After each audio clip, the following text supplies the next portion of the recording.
sharp pain shoots through my skull right as I'm handing the takeout bag to the woman at the door, and a piercing electronic ringing chases it, and a mechanical voice starts reading something into the inside of my head. Congratulations on entering the survivor world, it says. Here, all life forms exist solely to survive. Current area Black Fog Survivor, Area 10,086. I stand there in the doorway with a plastic bag of lunch in my hand, and the words still ringing in my ears. And across from me, the woman is clutching her own head, eyes blown wide, staring at me like I'm about to do something she'll have to scream about. She blurts out something about a prank, then warns me not to try anything funny. The kind of warning a woman gives a strange man in a hallway when she's not sure he's a man anymore. So she heard it too. Good. I'm not crazy, or if I am, the whole building is. I ask if she heard it. I don't wait for her answer because that isn't how I'm wired. I tell her to enjoy her meal and to remember a 5-star review, and I turn and head for the stairwell. She's still standing in her doorway when I round the landing, more confused than before. As I'm coming down the steps, an invisible light screen blooms in front of my face and starts walking me through what it calls the Black Fog Area guidelines. The nights in this world are extremely dangerous, and anomalies become agitated after dark.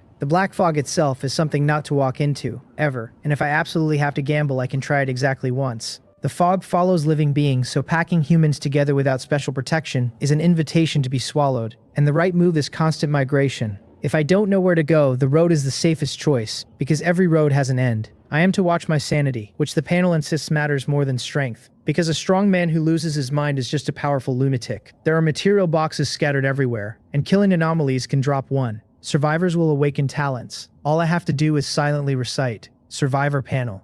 I have a 3-day protection buff. Anomalies will not attack during it, and I should use the window to stockpile. And then, in case I missed it, the panel writes survive, survive, survive. End of the world. System. Survival 3 words I've read in 100 web novels at the back of a takeout shop, while a noodle order goes cold. I shake the feeling off and keep moving. By the time I push out of the stairwell onto Horyong Street, the sky is still the same dumb blue, with the same dumb white clouds. And if it weren't for the wall of black fog rising out of the horizon in the distance like a curtain pulled across the city, I might convince myself the announcement was a prank. The street is already loud. People are asking each other what kind of survival, whether we're still in our original world, whether that dark wall in the distance is the fog the prompt mentioned, and whether something has cut Hwaryong Street off from everything else. Someone is shouting about calling the police, then shouting that their phone has no signal.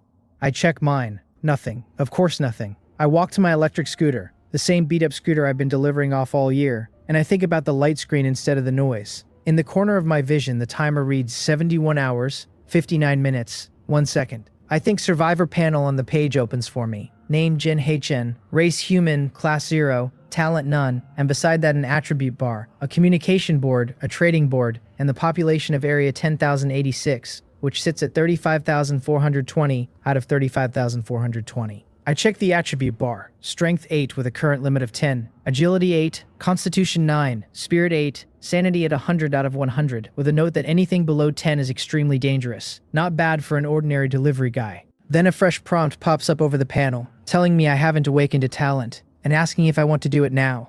I do not say it aloud, but I think it hard. Awaken. And I let myself be a little hopeful. Congratulations, Survivor, the screen says. You have obtained the talent greed, and below that it spells out the effect. When obtaining a material box, I can consume sanity to get more and better supplies. I stand on the curb holding the handlebar of my scooter and read it again. It is not the heaven-shattering god-tier talent I would have given myself if I were writing this novel, but it is not garbage either. It's a delivery guy's talent, honestly. Pay more. Get more. That I can use. While I'm thinking that, I open the communication board, because if people are talking, I want to know what they're saying. Someone says phones are useless and that this board is the only channel left. Someone asks if everyone here is from Hwaryong Street, and someone answers yes, that the street has about 30,000 people and they hope the authorities move fast. Someone at the government office tells the channel not to count on it, that things are a mess on their end. Then talents start being announced. One guy says he just awakened fire element manipulation and threw a fireball that felt like a grenade. Another guy says his talent only makes him run a little faster.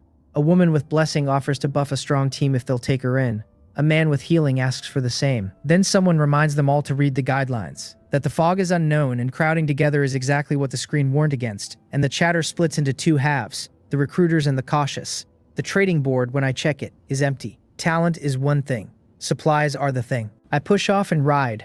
I weave the scooter through a knot of standing arguments, and as for the last takeout still on the rack behind me, whoever wants to play delivery guy can be my guest. A corner later, I pass a small supermarket already boiling over. People inside shouting about why a shop won't take money, that not accepting money is illegal, that the shop is profiteering on a national disaster, that they're asking for death, that someone should call the police about a murder. Someone inside throws a fireball. Black smoke starts pouring out the doorway and people I don't know are running out with armfuls of food. I see the shape of the next month inside that doorway, the collapse of order with the lights still on. I push my way in for a few seconds anyway. I'm big enough to muscle through, and I come back out with 2 bottles of water and some bread and nothing else, and I leave before the fighting cuts off my exit. More people are coming, more fists are flying, and I have no interest in being the body the next guy steps over.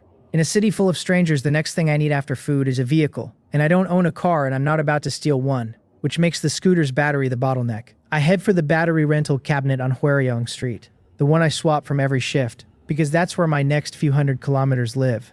The decision is what saves me. Cutting through an alley toward the cabinet, I see a white box sitting beside a trash can, faintly glowing, plainly not from any world I grew up in. My pulse picks up and I slow down. I approach the box carefully and the panel speaks up before I touch it. Material box discovered, rock rank, and asks whether I want to activate the greed talent. I confirm without flinching, because if there's a talent test in this world, this is it. The panel chimes back, congratulates me on opening the box, and then lists what fell out. 3 bottles of mineral water, 5 loaves of bread, 2 packs of instant noodles, and on top of that, because greed paid the toll, a black iron crossbow, 10 crossbow bolts, and 5 iron blocks. A delivery guy with a crossbow. The world really has ended. The light around the box fades, and the items sit there waiting on the asphalt. The bottles are 500 milliliters each. The bread and instant noodles are name brand stuff anyone in Hwaryong Street would recognize. And it isn't clear why a survival world drops items straight out of our own supermarket aisles.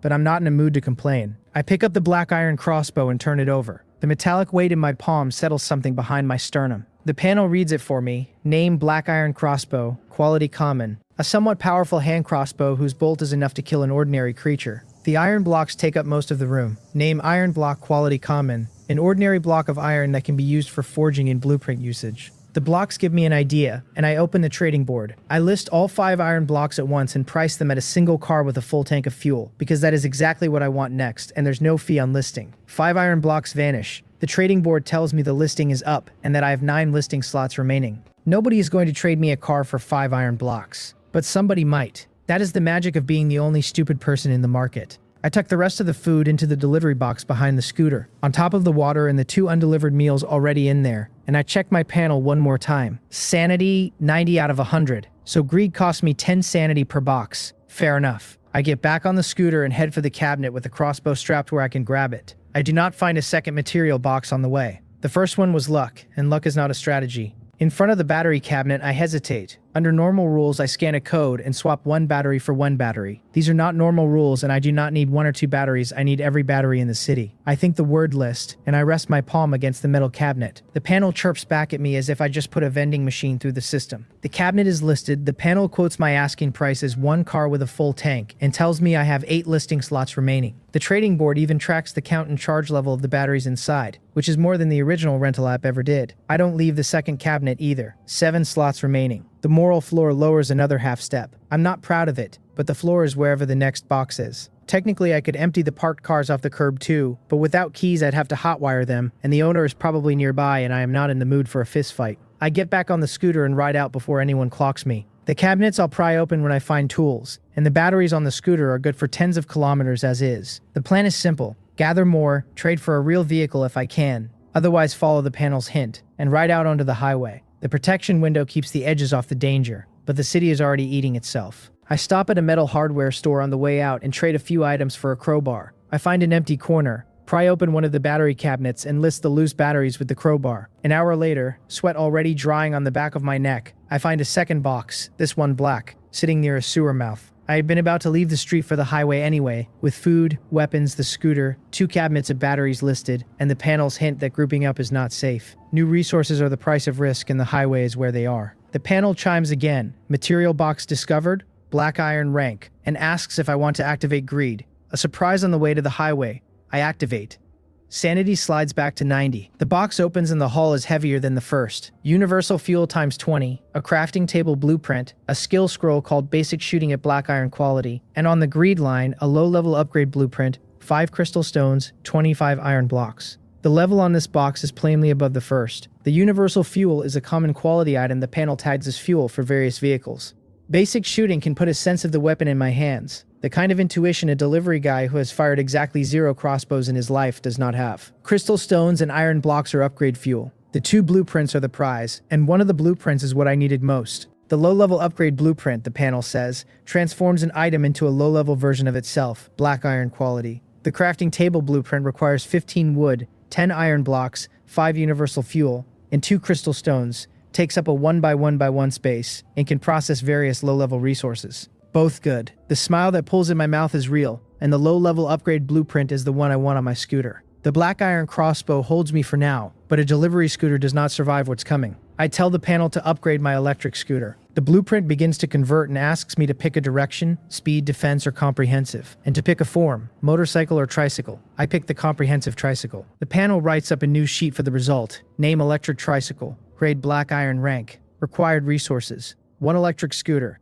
1 glass. 1 rubber. 1 leather. 5 storage batteries. 20 iron blocks. 3 crystal stones.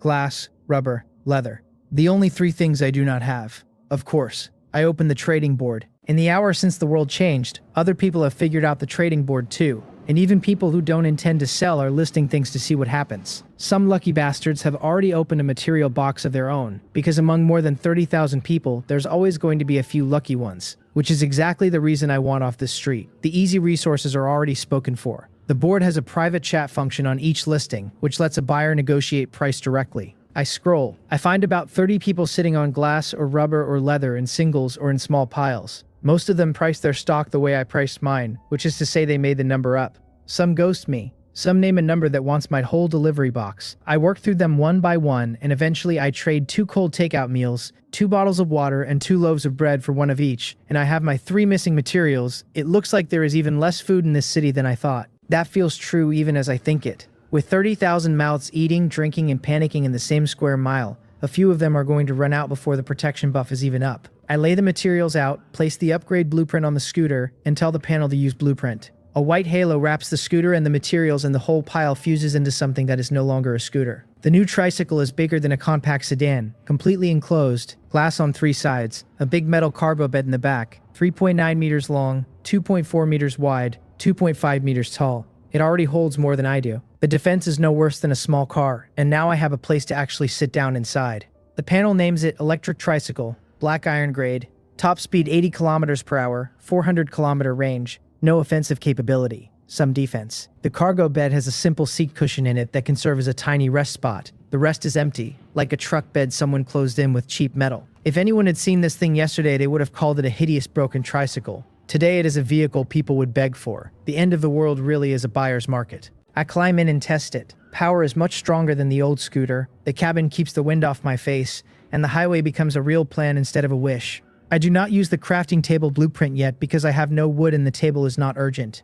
Trading for wood would cost food, and I can probably open one myself once I'm on the highway. The skill scroll, on the other hand, gets used immediately. I open basic shooting, choose to use it, and a flood of shooting forms pours into my mind like a memory I was always supposed to have. My panel updates underneath it. Name Jin Hei-chen, race human, class 0, talent greed, skills basic shooting at black iron quality. The black iron crossbow in my hand suddenly feels familiar. I sweep my eyes around the alley and find that I can almost feel where a bolt would go if I sent one. No more wide misses at point-blank range against creatures with terrible posture. Strange feeling. Like getting hired for a job I forgot I applied to. I ride the tricycle out of the alley and turn for the highway.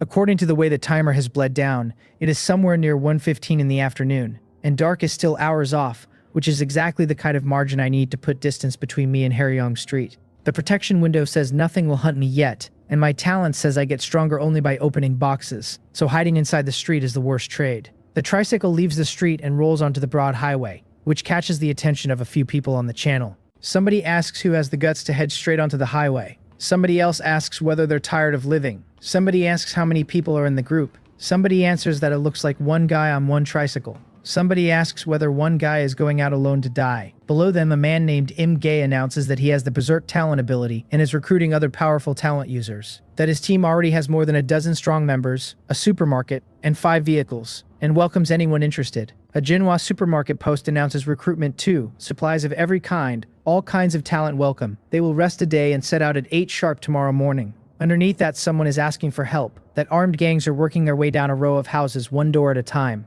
Some of the channel thinks I'm bold because of my skills. Some thinks I'm suicidal. Most ignore me and keep recruiting their own. Whether for partners or fodder I cannot tell from a chat window. What is clear is that anyone who reads the panel honestly knows the street supplies cannot feed everyone, and that with the unknown ahead, every guild is planning to strip the street first, then leave. 30,000 people, every shade of human being on the planet, and a fraction of them are still refusing to even accept the change. I do not pretend I'm immune to caring, I just refuse to let it slow me down. Once the countdown runs out, the fog will stop being scenery and become a creature. The cars in the street will not be enough to move 30,000 people. By the time the fog starts moving, the people inside the street will be fighting each other for steering wheels. Unless material boxes start falling out of the sky to make up for it, and there will not be that many material boxes in one street. Off the street, the world turns strange. The highway runs through an endless expanse of yellow earth on both sides, and I do not know what is hiding inside it. I follow the highway. The road is wide enough for 10 cars to ride side by side, which means I can move without accidentally drifting into the wilderness, which is a small mercy I am grateful for. The tricycle clears the road quickly, and I keep one eye on the communication board. About a dozen minutes in, I stop. Sitting in the middle of the lane ahead of me is a white box. The panel confirms a rock-grade material box and asks the question I am getting used to. I pause longer this time, because rock-grade boxes are not worth a chunk of sanity. Then I decide to test it. The panel takes me to 82 out of 100 and opens the box. I get a cassette stove, 5 loaves of bread, 3 glass panels, and on the greed line 10 ham sausages, 15 wood, 5 iron blocks. The cassette stove is a real win. It means hot food.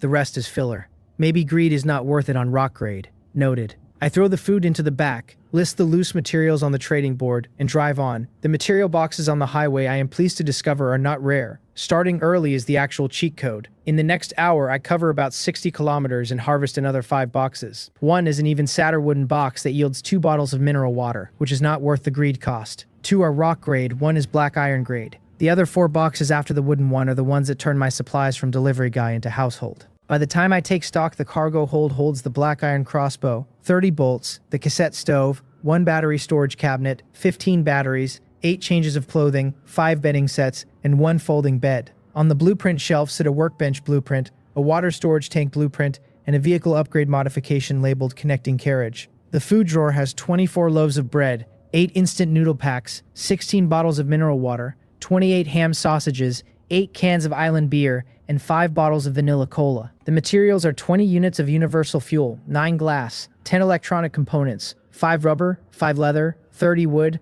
45 iron blocks, 5 copper blocks, 18 crystal stones. The hauls have also dropped my sanity to 52 out of 100, even though sanity quietly ticks back up about 10 points per hour. Below 50, the panel notes. I get anxious and a little paranoid, the kind of dazed mental state that lifts once the bar climbs back to 50.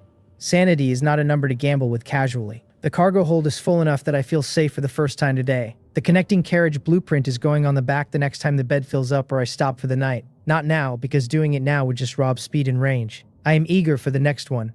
Then I see the figures. Black shadows are moving slowly across the yellow earth at the side of the highway, and they get sharper the longer I roll. My face tightens. Zombies. Corpses. Whatever the system calls them.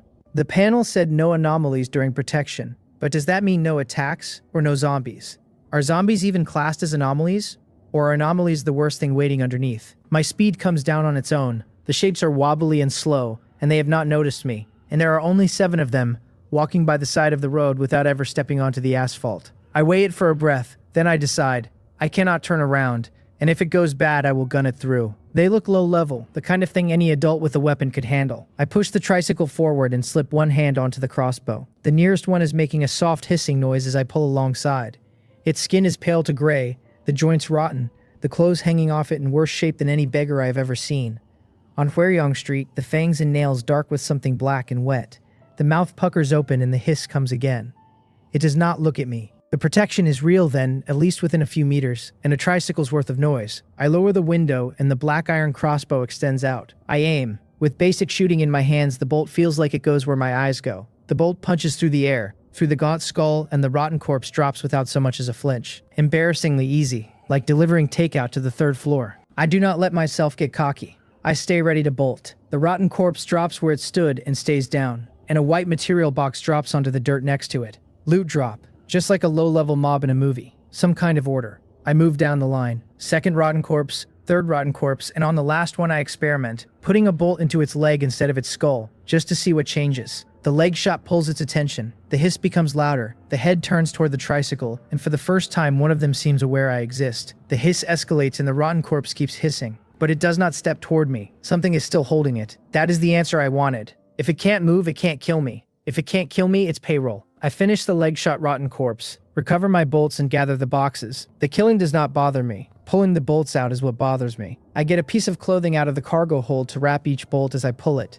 planning to use these as my first batch and replace them as they bend. The panel writes a description for me. Name Rotten Corpse, Race Corpse Race, Class Tier 0, Talent Corpse Poison, Slow Speed, Weak Power, the most low-level creature in the Black Fog world, and a note that if I cannot beat one of these, I should not bother thinking about surviving. The 7 Rotten Quarries did not each drop a box. Only 4 did. 3 rock grade and 1 black iron grade. I sit on the back of the tricycle with the 4 boxes lined up in front of me. I open the 3 rock grade ones at once and burn no greed on them. The panel chimes, congratulates me on 3 rock grade boxes opened, and lists out the haul. 5 electronic components, 1 tire, 10 crossbow bolts, 1 flashlight, 5 loaves of bread, 2 instant noodle packs, 15 wood, 3 crystal stones, 1 black iron axe. Solid. A spare tire is exactly the kind of thing I should be hoarding. The flashlight is night insurance. The black iron axe is, when I pick it up, a big black axe in the most literal sense. More deterrent than tool in the hands of an ordinary person, but on something I might want to chop, it would do real work.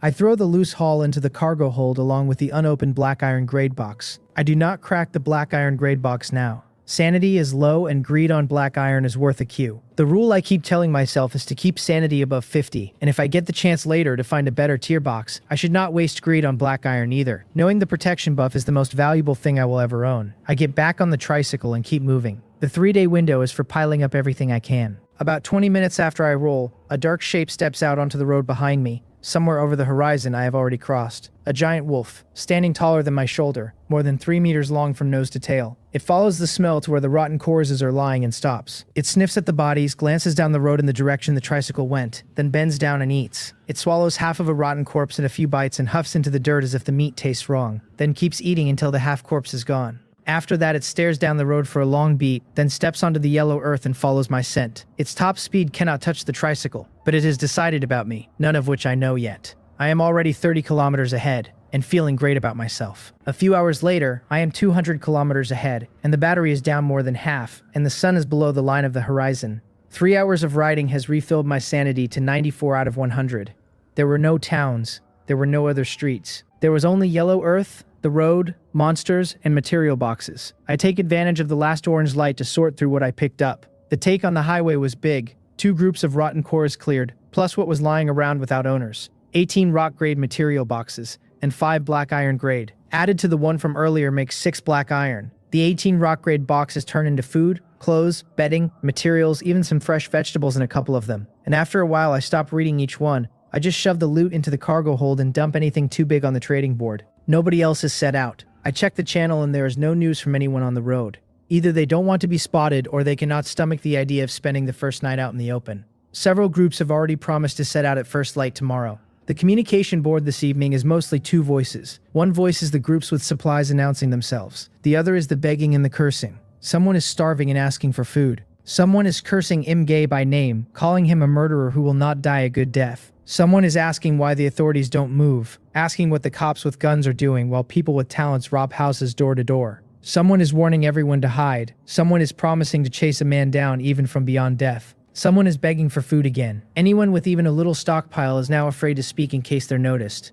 As expected, if there are no other dangers around, the people nearby are the worst ones. I am very glad I left early. If I had not, I would be one of the names on that channel right now. I think about the boxes I have already picked off the highway and wonder whether they will respawn for the people behind me. Then I realize the convoys behind me will be in sedans and will catch my little tricycle eventually, which makes the tricycle's size a problem. Limits. I tell the channel and myself that I hope to open an upgrade blueprint soon, then I drop the worrying. I take the cassette stove out, cook a pot of instant noodles, throw in eggs and vegetables and the soft perishables that have to be eaten first, sit on the back of the tricycle with the steam in my face, take a long pull of vanilla cola, and feel for the first time today as if I am camping. The aroma is honest. The road outside is desolate. No light except for my own vehicle and the flashlight. Only the stars overhead, the kind of night a hiker would either love or be killed in. This is the first real meal I have eaten since arriving. After dinner, I find the connecting carriage blueprint. It mainly needs iron blocks and crystal stones, and I am sitting on a small mountain of iron blocks, 3 digits at least. I pull the blueprint, watch the white light envelop the tricycle, and watch a second cargo hold extend out behind the first. The new hold is about 3 meters long, the same width and height as the front. and the whole vehicle now runs close to 7-meter tip to tail. With the extra hold, I can shove the less important stuff to the back and clear a real sleeping space in the front. I look at the long tricycle and grin at it. Will it turn into a 100-ton king? Will it become a train? With a vehicle this big, maybe it really is time to recruit some help. I stay a one-man crew for now. The rule I stick to is that having nothing on the seat next to me is better than having someone I cannot trust. I am not picky for the sake of being picky. I just do not want a knife at the back of my head while I sleep. The other blueprints, the water storage tank and the processing bench, are not for tonight. The water storage tank is useless without water other than bottled, and the processing bench has nothing to process and would just steal cargo space. Then comes the part of the day I have been waiting for. 4 black iron-grade boxes go on the cargo bed in front of me, and the panel writes detected 4 black iron-grade material boxes.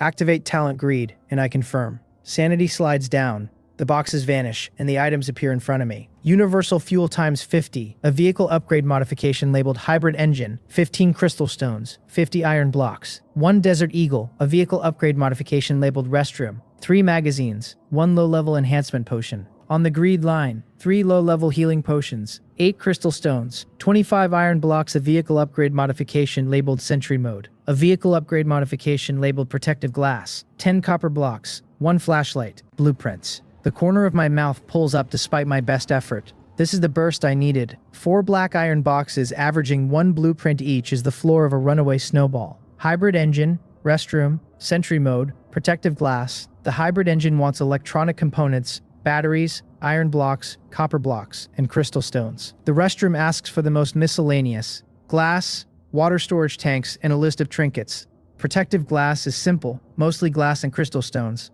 The sentry needs more electronic components, glass, and crystal stones. Crystal stones are the master ingredient for every one of these, the panacea I cannot absorb the way a cultivator would. But every blueprint eats them. A water storage tank blueprint I already have. Anything else I can't supply I can trade for. I gather the materials, fill in the holes from the trading board, and tell the tricycle to build it all. White light wraps the vehicle. The hybrid engine cannot be seen, but there is now a fuel port next to the charging port, and both range and top speed move up. Universal fuel finally has a job. The protective glass looks almost the same except for the moment when the light passes through it. I aim a bolt at one of the windows and pull the crossbow, the same kind of bolt that drilled through a rotten corpse skull a few hours ago. The bolt strikes the glass and bounces away without a scratch.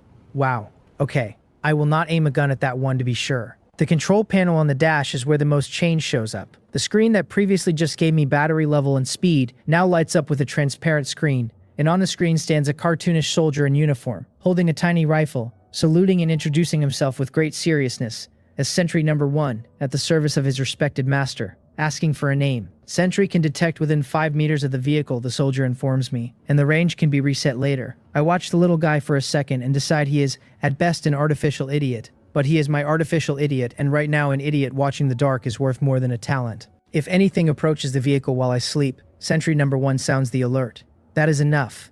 The restroom takes up most of the back of the connecting carriage, a squat toilet and a separated shower lined with iron and glass, a small section of wood and special boards, dry-wet separation, rubber pipes running to a water storage tank hanging on the wall, the tank empty for now. There are little external panels too, for cleaning the squat and for connecting the water storage tank. The panel updates the vehicle profile. Name hybrid tricycle recreational vehicle. Quality black iron grade. Top speed 120 kilometers per hour. Battery range 600 kilometers. Fuel tank range 600 kilometers. No offensive means, and some defense. Not bad. If every black iron box drops yields like this, the tricycle's road to a 100-ton king is a matter of time. The cost was most of my electronic components, glass, copper blocks, and iron blocks, plus a few food trades to cover the gaps. The Desert Eagle and the magazines are pure bonus, the kind of icing that lets me sleep a little better, and the 2 potions are the haul I was not expecting. The low-level enhancement potion, the panel writes, consumes directly to randomly enhance 1 to 3 attribute points, with the probability of assisting in breaking the class limit, and a maximum attribute limit of 30. The low-level healing potion treats internal and external injuries, applied externally or taken internally. I hold both in my hand and my chest as something I do not advertise to anyone.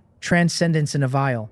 I have read about this. I have laughed at characters who would die for it. Now I have one. I take a breath, set my mindset back to where it should be, and put the healing potion into a small pouch first. It looks plain compared to the enhancement potion, but the healing potion is the one that keeps me alive on a bad day, and breaking it accidentally would hurt worse than not having it. Then I open the enhancement potion. It is a pale blue vial no bigger than my index finger. I uncap it and tip it into my mouth. The liquid feels like a hot current running through my chest, the kind of warmth that makes me shiver in a good way, and then it is gone before I really feel it. Without the panel, I might have believed it was a hallucination. Strength 9 with a current limit of 10, agility 8, constitution 10, spirit 9, sanity 55 out of 100. 3 points across the board. Constitution just hit the ceiling. I wonder what happens when I break it. I look at the 10 in Constitution and look forward to the day. With the tricycle reinforced, my body up, and my weapons updated, I want tomorrow to come early. The night does not have to be dangerous, but combined with the day's exhaustion, I have no appetite to run errands. I wipe down with mineral water,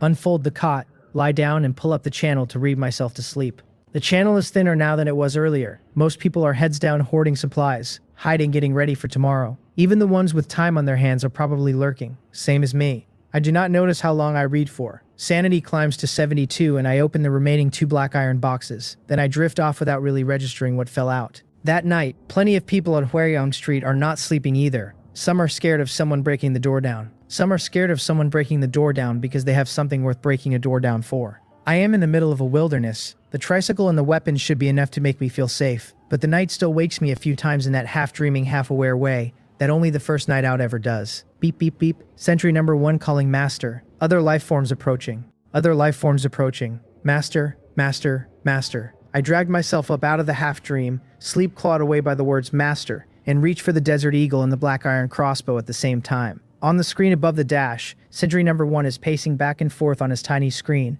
and below him, an infrared image shows a huge figure walking laps around my tricycle. The shape is observing something. The shape is observing me. Cold goosebumps come up the back of my arms. What is that? Is this what they meant by aberration? They are not supposed to attack proactively. Right, the Guardian buff is supposed to give me cover, but what if the buff fails? What if the thing out there pushes through? It is only a few meters away, and in 2 days, the buff is gone anyway, and I will still be spending nights out here, and what if something like this is there then? While I am running these laps in my head, I confirm the shape is something wolf dog shaped, huge, eyes glowing on the infrared, smarter than a rotten corpse, and inside its few meter range it has already circled the tricycle several times. Is it really me? My hand on the crossbow gets sweaty. I do not know how strong this thing is, but I need to know now. The worst case is that it is terrifying and that it has decided I am food. Even with protection, if this thing follows me for 2 days, it can have me on the 3rd. I crack the window. Just cracking the window pulls the giant wolf back. It is a patient hunter. My expression sours. A patient hunter could absolutely shadow me for 2 days. The more I think it,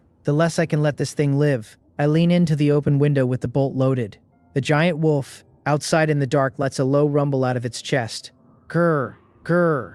When it sees my head poke out of the window, saliva runs from its huge mouth. It is very interested in me. Whatever is holding it back is the only reason it has not moved yet. But the gaze in the darkness does not break. It keeps its distance, far enough that I cannot put a clean bolt into its head. I move, it backs off, I freeze, it drifts closer. I try several times. Eventually I get out of the vehicle to try to lure it close enough for the Desert Eagle, since the gun beats the crossbow at this kind of distance. The giant wolf runs further back the second my boots hit the road. Time crawls on like this. I try a few forced shots with the black iron crossbow. The bolts miss. The giant wolf becomes even more careful after that, slipping into deeper shadow each time. Good news. The giant wolf has decided about me and is not going to wander off. Damn it. Fine. Just keep watching.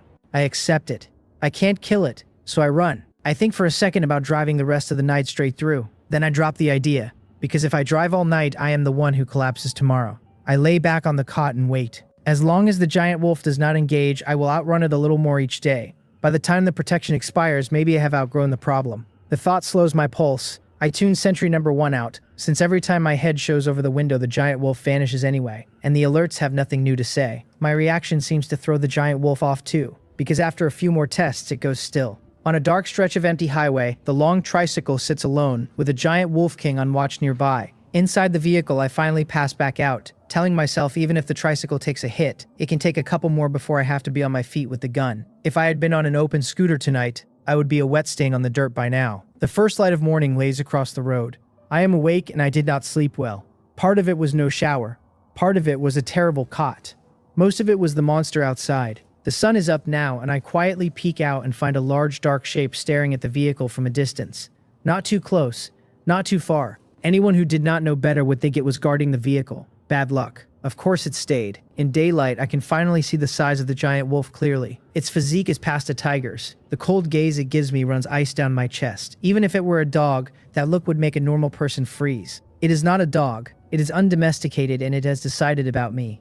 The giant wolf catches my movement and lets out a low growl. I feel like I just left the novice village and the boss is camped outside my tutorial gate. I have to pretend the giant wolf is not there and prepare to swing at it later. I peek around, climb out, check for anything else moving, and find none. I take out the cassette stove and start making breakfast, as if a beast the size of a tiger is not staring at me from 20 paces away. The giant wolf, ignored, gets restless and huffs into the dirt. Whatever rule keeps it from attacking is holding, but it is not happy. While I cook, I check the panel. Sanity full. Last night's 2 black iron boxes had something for me too. The panel writes up universal fuel times 20. Another hybrid engine vehicle modification. 10 crystal stones, 20 iron blocks, 1 black iron crossbow, with the greed line adding 2 low-level healing potions, 8 crystal stones, 10 copper blocks, 1 flashlight, 20 iron blocks. The hybrid engine blueprint is a duplicate. Duplicates exist. Good to know. Duplicates trade. The instant noodles are simple, with the only seasoning being that it is hot. I sit on the side of the tricycle with the bowl in my lap and pretend I do not see the giant wolf, and I cheat the act by stealing glances every other minute. While I eat, I check the area status. The timer reads 52 hours, 50 minutes, 11 seconds remaining on the buff. The communication board has a lot of names already preparing to set out, either because they trust the panel or because they have run out of options inside the street. The population count under the area is the part that stops my spoon mid-bite.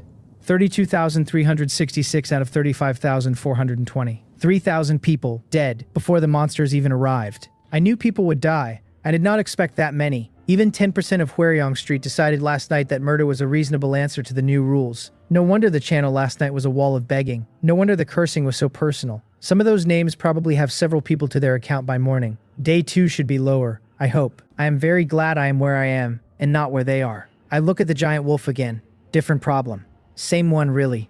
I try the panel's photo function I never tested before, framing the giant wolf in the screen and taking a shot. It works, and without making a show of it, I post the image to the channel along with 2 intelligence shares. The highway is not safe, I write. There are monsters called rotten corpse. Slow, low risk, not intelligent. Moving in groups, the largest I have seen is 7 or 8. I do not know whether there is something like a true horde later. Then a dangerous monster I am calling Giant Wolf, combat power unknown, follows the vehicle to observe, has hunting instincts, has not attacked yet, exactly as the survival prompt said it would not. I do it not because I am a saint, but because if the street knows there are real dangers outside, fewer of them will keep killing each other in there, and because I want trade partners, not corpses. The channel detonates. Rotten corpse is the same thing as a zombie, someone asks. Big Shot actually set out, someone says. The street convoys have not even left. This must be a lone wolf who set out yesterday, someone observes. Big Shot is awesome, says someone. Awesome at what, says another. He is about to die. Did you not read the post? That giant wolf looks tough.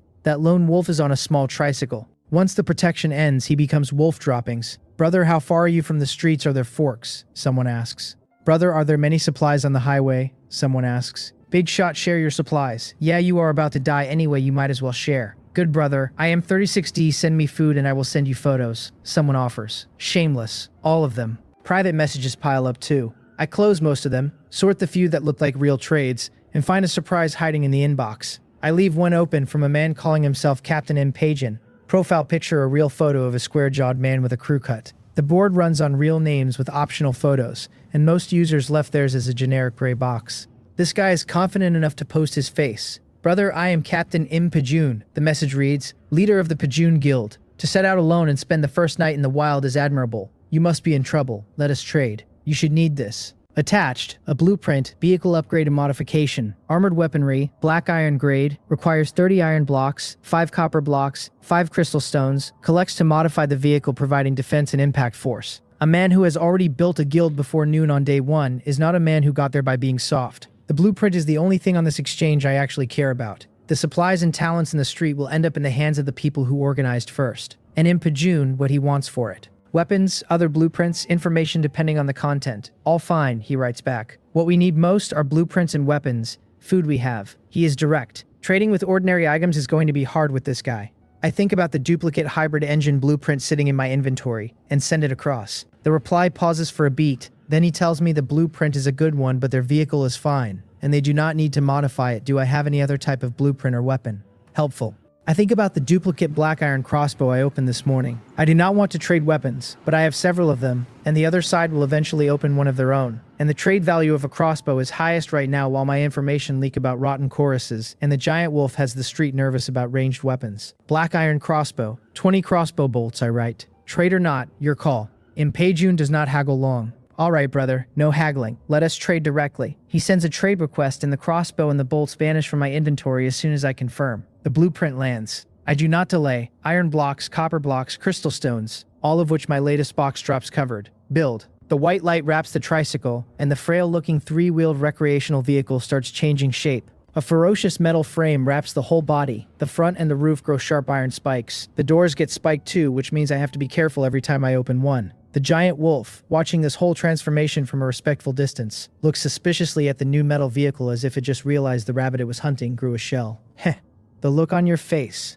The new hybrid tricycle gives me a real sense of security, but when I look down at the tires I frown. They look small under all the armor, which is fine for highway, but the second I take this thing off the road into yellow earth or anything rougher, the tires will be the thing that buries me. Tire blueprint goes on the list. I post in the channel that I am acquiring various blueprints and to send private messages, and I list trade items on the board for the same reason. The post stirs the channel, but no one comes to me. Either nobody else has blueprints or nobody who has them wants to part with them. I finish breakfast, pack everything and prepare to roll. Before I close the door, in the rearview mirror, I see the giant wolf in its usual position, watching me with that cold patience, and I make a decision. I bring the Desert Eagle up and fire. Bang, bang, bang, bang. The recoil punches my wrist. The Desert Eagle empties as fast as I can pull the trigger. The giant wolf, until now relaxed as if it were watching its prey at a buffet, jerks the second the gun fires. Its fur lifts, and a wisp of black gas spreads out from its body. Roar. The first bullet hits before it can dodge. The black gas absorbs most of the impact, and the bullet bites into flesh without reaching bone. No penetration, no exit. The next several shots, only the first 3 connect. The rest miss. The giant wolf's whole body dissolves into shadow on the asphalt and reappears more than a dozen meters away. My breath catches in my throat. That is supernatural ability. My grin falls off. I had thought, at worst, this thing was a powerful beast, something like a war elephant, maybe even a dinosaur of some kind. A few Desert Eagle bullets should drop an elephant. The struck giant wolf can still use a talent and reposition. If this thing could attack at the distance it had me at last night, I would be missing pieces. A woo. The howl carries down the road, and the giant wolf's eyes go even colder. Black gas pushes the bullets back out of its body. The flesh contracts. The wounds are still there, but the bleeding is stopped. Damn it. I have been failing to kill it, and now I have been logged in its grudge book. I have to drop the idea of killing the giant wolf for now. Even my strongest weapon failed. Hitting the giant wolf at all will be harder from here. The bullets are faster than the giant wolf, but the giant wolf does not need to be faster than the bullets. It only needs to be faster than my aim. And on top of speed, it can sink into shadow. Beast. I get into the vehicle and drive. The giant wolf gives chase for a stretch, then drops out of the rear view. It has not let me off. It has just decided to follow at its pace. I will be seeing it tonight. I think about the channel and decide, even though the giant wolf is my problem, to share it. I post an update. New finding on the giant wolf possesses the ability to sink into shadows. Very strong defense, took only minor injuries from several Desert Eagle bullets. Can chase vehicles. Holds a grudge. I am not a saint. I do not even like most of the people on the channel. But a reminder costs me nothing, and in a world where I do not know when the lights go out for me, leaving a little value behind is leaving a record that I was here. The channel detonates again. Damn, controlling shadows, someone writes. It did not die to 3 Desert Eagle rounds. What is it, a dinosaur? Someone writes. Am I the only one who noticed? The lone wolf Big Shot has a gun. Is he a killer, or do material boxes drop these things? Someone writes. Bullshit, Big Shot. Big Shots die too. He is being chased by a giant wolf right now. Someone writes. Person above, stop gloating. If there is no other road, we have to get on the highway too, and the Big Shot is in front. Guess where the giant wolf is? Someone writes. No way. The Big Shot did not mention any forks in the road. Does that mean if we follow, we run into the giant wolf? Someone writes. Not necessarily. The giant wolf followed the Big Shot. Unless we catch up to him, there is a chance we avoid it. Of course, that is assuming there is only one giant wolf. Someone writes. Thinking about it makes the future feel pitch black, someone writes. Afraid of this and that. Just because the giant wolf is strong does not mean we have no chance. We have the panel. We have material boxes. Since the system exists, I feel my future is promising, someone writes back. The channel is loud because of me. Some doubt, some gloat. A few of the recruits ready to leave think twice and then leave anyway, because the monsters are not attacking yet and waiting in the street is worse. I glance at the wall of text and let it go. One of the lines reminds me of the low-level enhancement potion, which I should have mentioned earlier. So I do. From a black iron grade material box I previously opened a low-level enhancement potion. I post, Consumes directly to randomly enhance 1 to 3 attribute points with a probability of breaking the class limit and an attribute cap of 30. Low chance to open, but not 0, I add. A little hope. The channel detonates a third time, this time with guild leaders pinging me about the potion, but I do not have the patience to keep up. Greed is for boxes, not chat. I focus on the road and the search. The drive becomes a routine material boxes when I find them, rotten cores when I have to. About 4 hours and 200 plus kilometers in, the road finally changes. Ahead of me is a fork. I slow down. Finally a fork. From yesterday to now I have driven more than 500 kilometers on what could have been a one-way street. The hauls keep piling. I have opened another 31 boxes during this stretch. 6 wooden boxes of daily junk, 18 rock grade, 7 black iron grade.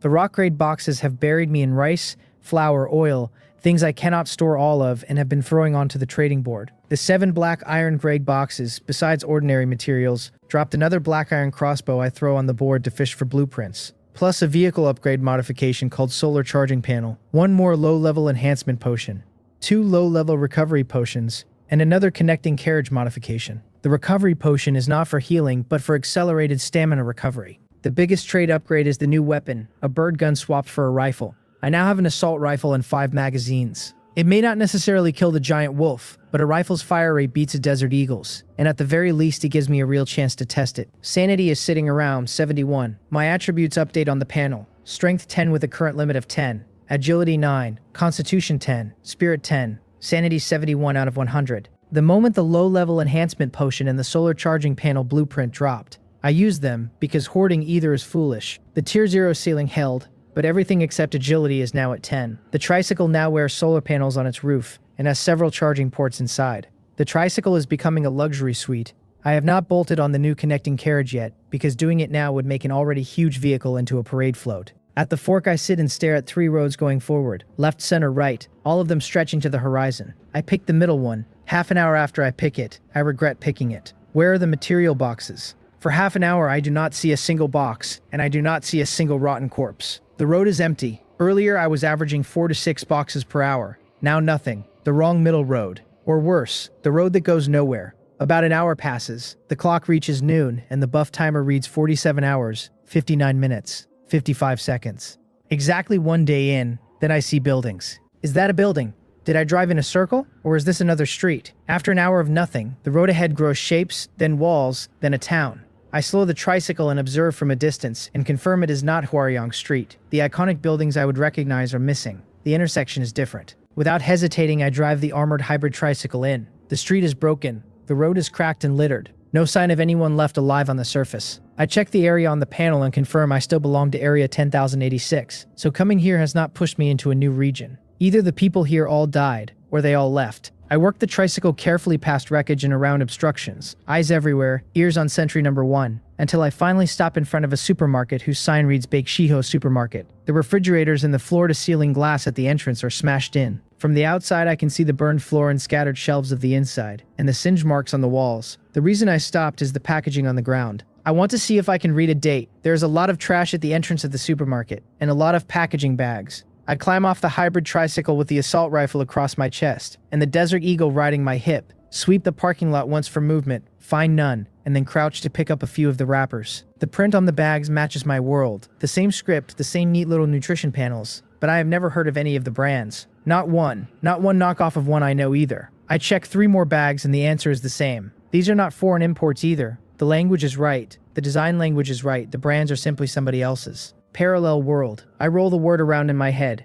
It would explain why my street, my Hwaryong Street, has a town's worth of look-alike streets stretching away from it on a map nobody ever drew. Before I can get further into that, a sheet of light unrolls itself in front of the broken doors, and a man steps out of it. He starts as a distortion, refines, settles into a human shape, white armor, gold hair, gold eyes, a face that is handsomer than humans have any business being. He greets me as a survivor and admits he didn't expect the first arrival here to be a single person. He thought it would be a small group. I have the assault rifle up before he finishes the second sentence. My pulse is hammering. Whatever this thing is, it walked out of light and turned into a human. And a man with a gun who has just been chased halfway through the apocalypse by a demon wolf is going to make some assumptions. He tells me calmly that there is no point being nervous. My ordinary weapons cannot harm him. He congratulates me on being the first to this point, which makes me the pioneer of this route, and tells me that he is the guide of this route, and I can ask whatever I want. Right. He says he can't be hurt and doesn't move on me, and that is the entire offer. I lower the assault rifle a finger at a time and start asking, what is the survivor world?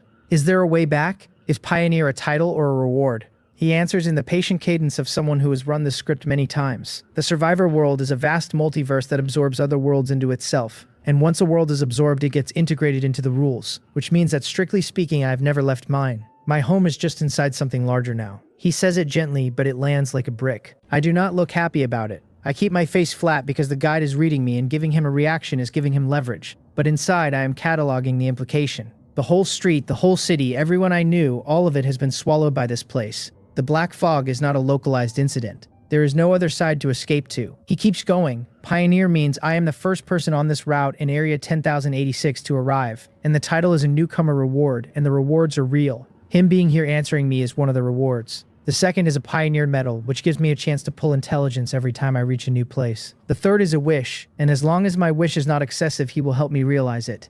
A wish. I tighten my mouth so I don't grin like an idiot. I ask very carefully what excessive means. He gives examples like a tired clerk, low-level items, a vehicle upgrade, power, finding a relative. He can do those. Anything outrageous past that I should not even think about. The bar is real, but not high. I run a quick mental list. My parents died when I was in high school. I have a few friends I am on okay terms with, and nobody I would set the world on fire to see. Items I have been pulling out of material boxes. The hybrid tricycle is already what it is. The only line on the menu I cannot get for myself is power. If I want power, I say. He nods without surprise and tells me a lot of people pick that. He extends his hand and a screen blooms out of his palm and stretches into a long catalog dense with items and descriptions.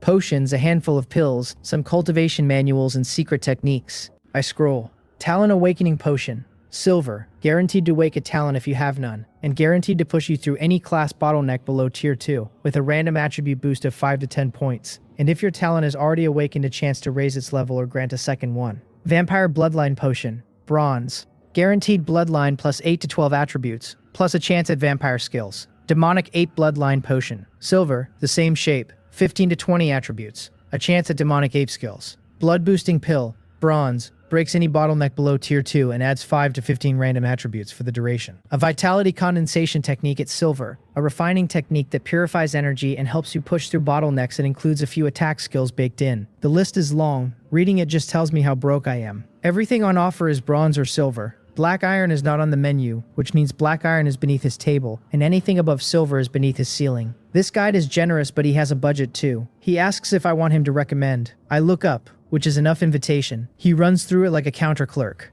Bloodline potions modify the bloodline I have, meaning every upgrade from there is downstream of becoming something not entirely human. If I have no appetite for changing species, skip them. If I do not mind, they are very good. Techniques take time to cultivate, and skills require the right class and attributes to use, neither of which fits my situation. Enhancement and Awakening Potions both push me past my current ceiling, and if I am not taking a bloodline, those are the right slot. So basically a potion, a bloodline, an enhancement, or an awakening. Talent Awakening Potion. The choice does not take long. Becoming a vampire to fight a demon wolf strikes me as solving one supernatural problem with a bigger supernatural problem. I have a talent already. Greed is doing real work for me. If the potion either upgrades it or gives me a second one, that is pure value, and the worst case is a guaranteed bottleneck break and free attributes. I tell him I will take the Talent Awakening Potion. Dithering is somebody else's hobby. He nods and waves his hand, and a tube identical to the low-level enhancement potion appears in his fingers. Only the liquid inside is a pale purple.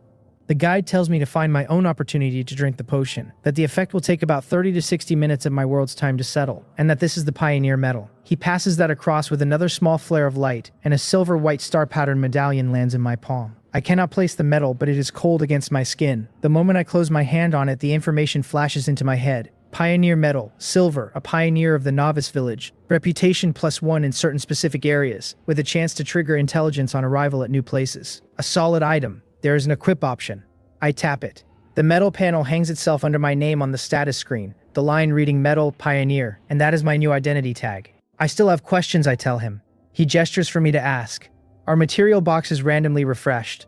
The boxes I have hoovered up so far, will other people see new ones spawn after me? He says yes, the world rules drop them in certain places at intervals. After I leave, the boxes will return to the road eventually. The timing is just not fixed. He adds that Area 10,086 is still a new area, so the drop probability is high. He adds that if I leave the road and push into the yellow earth on either side, the harvest gets even bigger. The first part is good news. It means the convoys piling up behind me on Hwaryong Street are not picking through a dead road. The second part makes me grimace. My armored hybrid tricycle is not built to leave asphalt, and dropping a wheel into yellow earth without an off-road build is asking to be stranded 1,000 kilometers from anywhere. Tires went on the blueprint wish list for a reason. The giant wolf on the road, I ask. What is it? What tier? It is a tier 2 shadow demon wolf, he says. One that lost the race to be wolf king of its pack, got driven out, and ended up on my road. He calls it a problem for new survivors, but well within the rules. Tier 2. My stomach drops a finger lower. I am tier 0. The awakening potion will push me to tier 1 if anything. I assumed the demon wolf was tier 1 because that would have been fair. Skipping a whole tier above me is not fair. It is the world telling me the novice village has a real boss patrolling its exit, and the guide is not offering to lift a finger about that.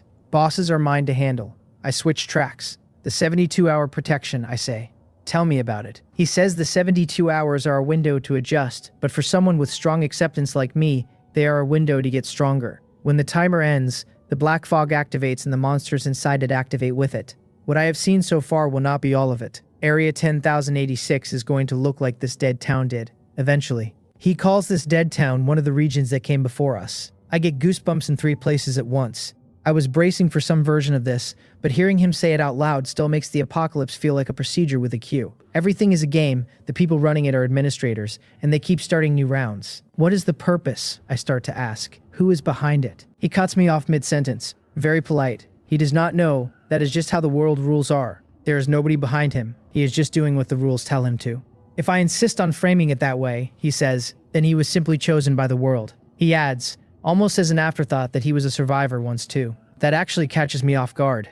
I had pegged him for a manager, not a graduate. I show that on my face for half a second, which he definitely notes. And then he tells me, with a flicker of something complicated, not to push on this topic, that not only does he not know, even if he did, he would not tell me. I change the subject. The road ahead, I say. Tell me about it. About the same, he says. Just a bit more dangerous, the anomalies more concentrated, the resources richer. The route I have driven so far is essentially the safe zone. Past this point counts as actually leading the cradle. That tracks. The demon wolf is the worst thing I have hit in 2 days, and only the protection buff is keeping it off me. I let it go and ask a few more questions. Things he is willing to answer and things he flatly is not. By the time we are done, I have a working picture of the survivor world. The thing that sits in the front of my brain is this. Sooner or later, I will run into civilizations from other worlds, and they will be on their own version of this same curve. I float one more idea. I ask whether a survivor could pick a place and live in it without being chewed by the black fog. I do not expect much. He surprises me. Even the lowest grade of what he calls kindling, he says, is a gold rank item, and it carries the power to shield life from the black fog. Every faction with a working stronghold in this world has kindling. He is not even cagey about it. He adds, almost gently, that if I find a stronghold worth joining, I am free to try. But few of them accept walk-ins, and most of them are not good people. Putting my life in someone else's stronghold is worse than the road. Noted. Gold rank, I repeat to myself. The first time he has named a tier above silver. Out of reach right now and probably for a long time. But he just told me strongholds exist, and the door to one is a gold item. That goes in the long-term plan. One day I want my own kindling, my own stronghold, and a wall against the black fog that other people would pay to stand inside. If there is nothing else, he says, he will go. He hopes we cross paths again. He dissolves into the same light he arrived in, leaves without ceremony like a system process that finished its function. I am left standing at the broken supermarket entrance with the Pioneer Medal cold in one hand and the Talent Awakening potion cool in the other. So strong. I have no idea what level of existence that is. For high-level transcendence, my Desert Eagle and my assault rifle are toys. Hell, low-level transcendence are already a problem, like the Shadow Demon Wolf. The gun in my hand has felt like power for 2 days, and I just stood under something that could have unwound me with a thought. I sweep the lot one more time, confirm there is nothing else watching, and walk the Talent Awakening potion back to the hybrid tricycle. I check the panel side of the item one more time. Clean. No drift, no hidden cost line. Exactly what the description says. Past that, I do not get to be picky. I am still an ant fresh out of the novice village. A little more information, the same job ahead, and I have to drink this thing to get any further. I drink it. Pale purple slides down my throat and a current goes through me. Every cell switches on at once. Meridians, muscles, bones, all of them tighten and warm and reorganize. My blood is suddenly hot enough to sweat through my back in seconds, and my breath is fast and shallow, but underneath the shock is something exhilarating. An unwinding of every old delivery route ache, every winter on the scooter, every spine knot from sleeping on a couch. Years of low-grade damage just lift out of me. Then my body crosses a line. A barrier somewhere inside snaps. My ceiling moves. Time slips. When I come back to the cabin of the hybrid tricycle, my hands are still on the wheel, and the rain has not started yet. I check the perimeter on the panel, find no threats, and pull up my attribute screen. Strength 12 plus 1, with a current limit of 30. Agility 12 plus 1. Spirit 13 plus 1. Sanity at 100 out of 100, with the usual warning that anything below 10 gets dangerous. The +1 tag on every line is new. I stare at it for a second, then check the rest of the panel. Name Jin Haechan, Metal Pioneer, Race Human, Rank 1, Talent Greed, Skill Basic Shooting. And under Talent, Greed has updated. Effect 1, when obtaining a material box I can spend Sanity to draw a better one. Effect 2, when any attribute reaches 10, an additional 1 point is added. It was my talent. I almost laugh. Greed went from 1 effect to 2 on a coin flip in the Awakening Potions RNG. 4 bonus attribute points across the board, because all 4 were already at 10 when I drank the potion. The potion did its job. Greed did the rest. I am tier 1. I still cannot tank bullets, and I still cannot eat fireballs, but my rank line is no longer 0. And that is real. Hard cut. I drive the hybrid tricycle slowly through the dead town. I check buildings, take side streets, peer through broken windows. There is nothing left worth taking. Whoever lived here either died here or evacuated clean. The houses are wrecked beyond their own architecture. Walls collapsed, frames pulled out. The floors burned. Whatever cleared this town did not skim it. It ate it. I stop in front of a 17-story building and look up. Around the 10th floor there is a claw mark gouged 5 meters tall through the concrete, scoring the floors above and below it like the building was a slab of butter. Something with that kind of reach was here, recently enough that the mark has not rusted at the edges. What kind of monster leaves that? I take a quiet snapshot through the panel light screen and store it. Whatever the thing that left this is, I want to remember its scale before I run into it. Between the shadow demon wolf still on my tail and the claw artist who carved a high-rise, the dead town has used up its hospitality. 40-something hours of buff timer left. Not the moment to sightsee. The hybrid tricycle rolls out, picks up speed, and pushes back toward the highway. Behind me on the road, I learn later, the rest of the survivors have begun catching up. The vehicles run in echelons, sedans and off-road vehicles in the lead, capable of long distance and rough handling. Buses in the middle, packed not just with young adults but with seniors and children, the kind of group that holds together because alone they are nothing. At the very back, the scraps, electric scooters, bicycles, somebody on foot. The front ranks still get a shot at a material box. The back ranks get nothing.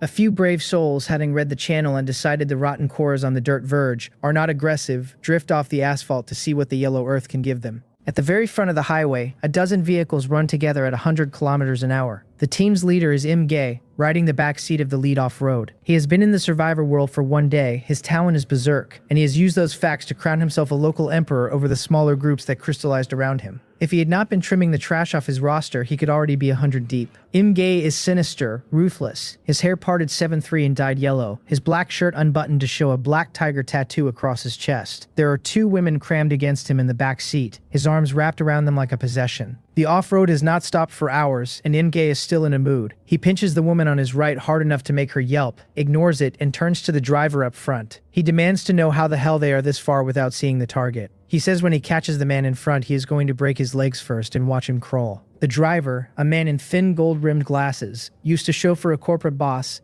and Im-Gae picked him for the steering wheel because his skills are good, and his talent is auxiliary, a danger sense that pings on hostile movement around the vehicle. The danger sense talent is also the only reason the man is still alive in Im-Gae's crew. He reports they have run roughly 500 kilometers since this morning, that by his math they should have caught the target by now. From the passenger seat, a teenage boy with a short blade rolling between his fingers throws in a smug correction.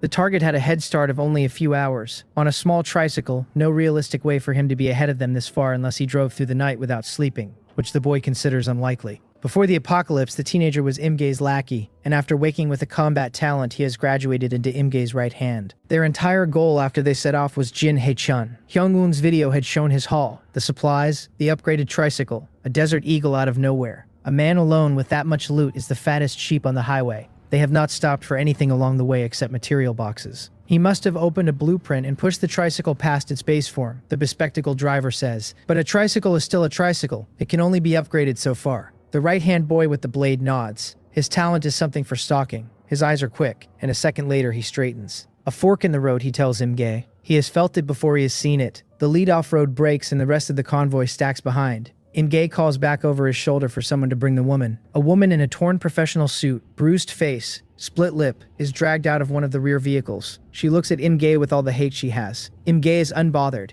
He calls her Im-Yu and tells her to look down the fork and pick the one that the target took.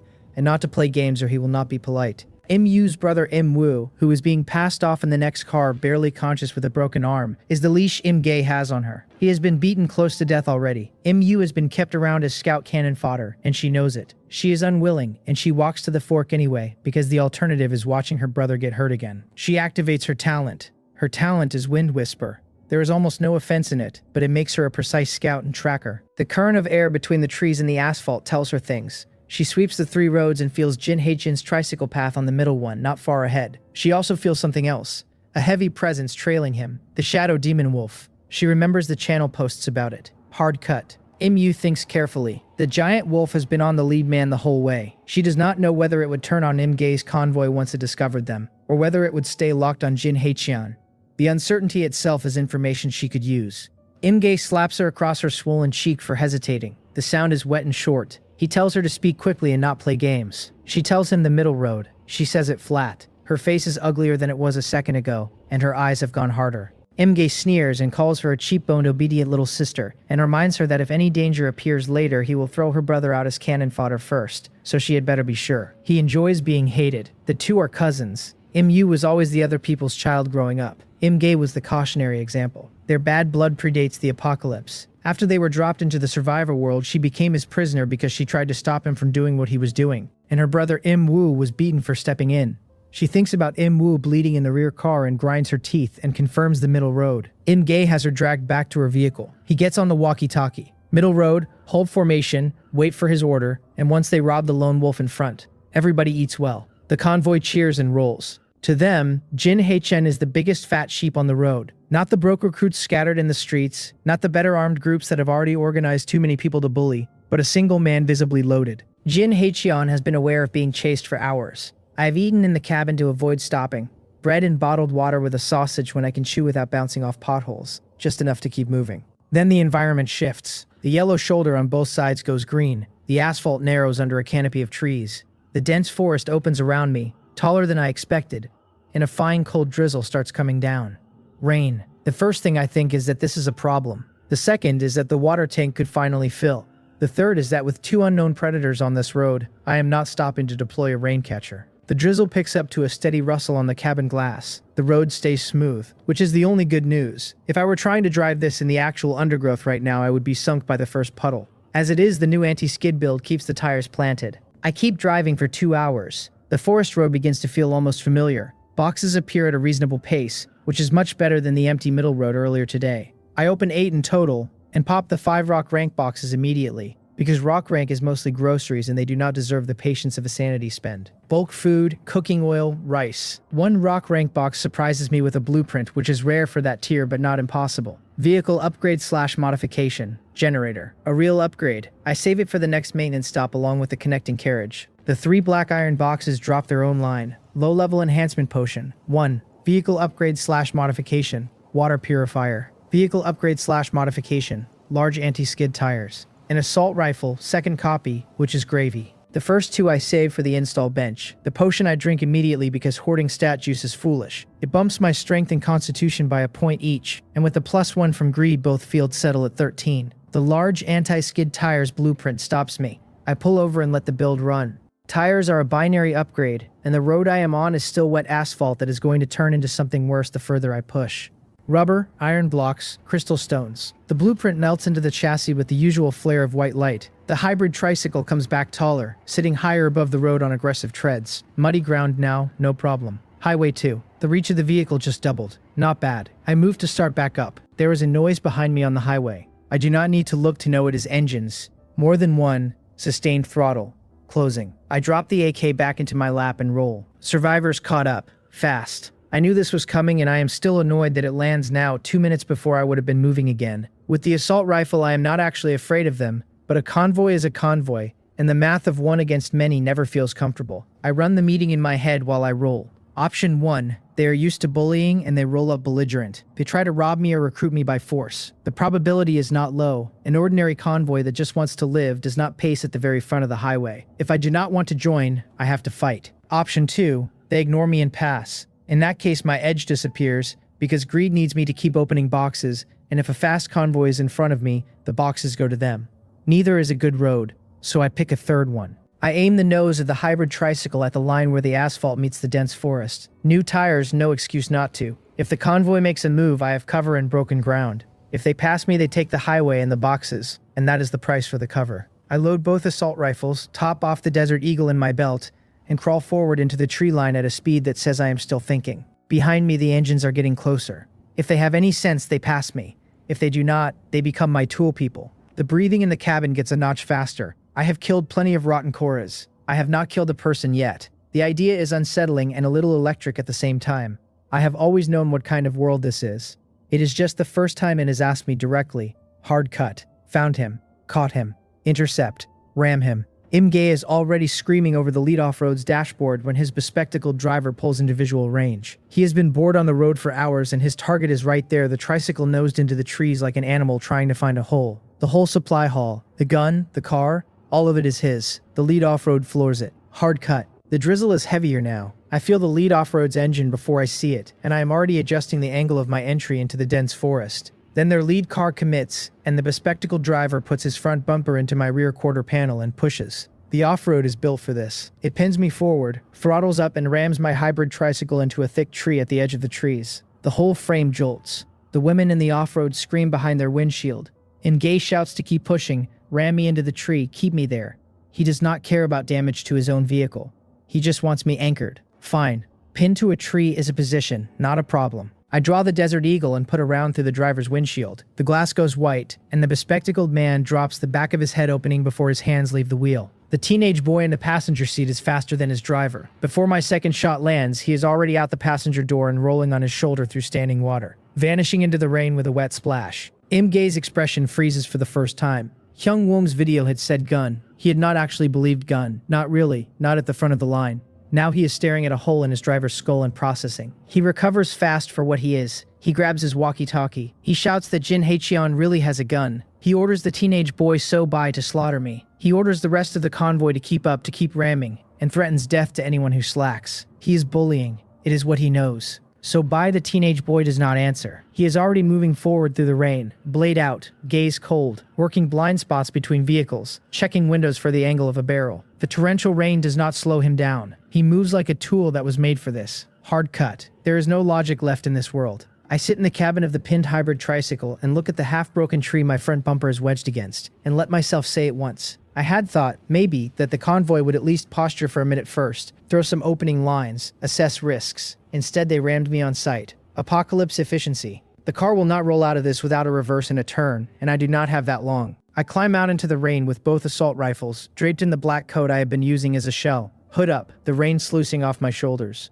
The second car in their convoy is rushing my flank to T-bone the driver door. I bring the assault rifle up and sweep their windshield from the corner. The people in their second vehicle have time to register horror and not much else. The windshield turns white and then dark, and the car drifts offline and rolls to a stop with 5 people no longer breathing inside. The blood does its short work and the rain does the rest. If you are looking to die, do not blame me. The shape of the convoy changes immediately after that. The vehicles behind brake or stop. Their confidence had been built on the assumption that I had a sidearm. An assault rifle changes the math. They do not want to charge a rifle with knives and short blades. The car right behind their lead off-road did not slow in time and is too close now to back out. There are 5 inside. None of them get to put their heads above the dashboard. I sweep across their windshield and door pillars, and the inside of the car turns dark. Imge's convoy loses a second vehicle and 5 more people in under a minute. Imge, in the front car, has already swung off to the side the moment he understood what happened. 2 women are still in the backseat of his lead off-road, shaking. He left them there. It is just my luck that I do not yet know which of these clowns is the convoy leader, because if I did, I would put a round through his chest right now and accept the risk. Imge is hiding behind a vehicle. I scan the broken half-circle of cars around me. A dozen of them are scattered through the trees, and on the verge, drivers and passengers cowering are already running. Good news. If they had all charged through the gunfire, they would have buried me with mass alone. Cars one by one rolling at me are terrifying. While they hesitate, I do not. I keep moving. The third car in their line is 10 meters from me. I sweep it. People in it duck or pour out and crouch behind their own doors, because they have figured out their car doors will not stop rifle bullets. The doors did not even slow my last burst. 1 dead and 1 wounded out of that car, which becomes the new lesson taught to the rest of the convoy. After 2 cars in a row, I run dry on the first magazine. I lean back against the hybrid tricycle's spiked side panel and reach for the second assault rifle, swapping carry, beginning to thumb a fresh magazine into the empty one when the second one goes hot. So Bai the teenager has circled behind me, stealth-coated. The rain that should have given him away has given him cover instead. I do not hear him. I feel air move where it should not. His short blade comes from my back. That assassin talent of his is real. Agility, assassination expertise. A brief stealth window when he holds his breath. And if you do not have a special detection ability or a literal line of sight, he is invisible to you while it lasts. I do not have detection. I have a very recent tier 1 body and the reflex of a delivery rider who spent 5 years getting cut off by drunk drivers. I roll forward off the panel. The blade whistles through the place my shoulder was. Mud and rainwater paint my coat as I come around with the Desert Eagle in my offhand and put a round at him. He is already behind the hybrid tricycle. Of course he is. He planned for the assassination missing. He had his withdrawal preloaded. Another nuisance. I push to break contact and get the angle and a wave of heat throws itself at me. A fireball as tall as me hits the air between us and forces me to dive for an open spot. The thrower is hunkered behind another vehicle a dozen meters out.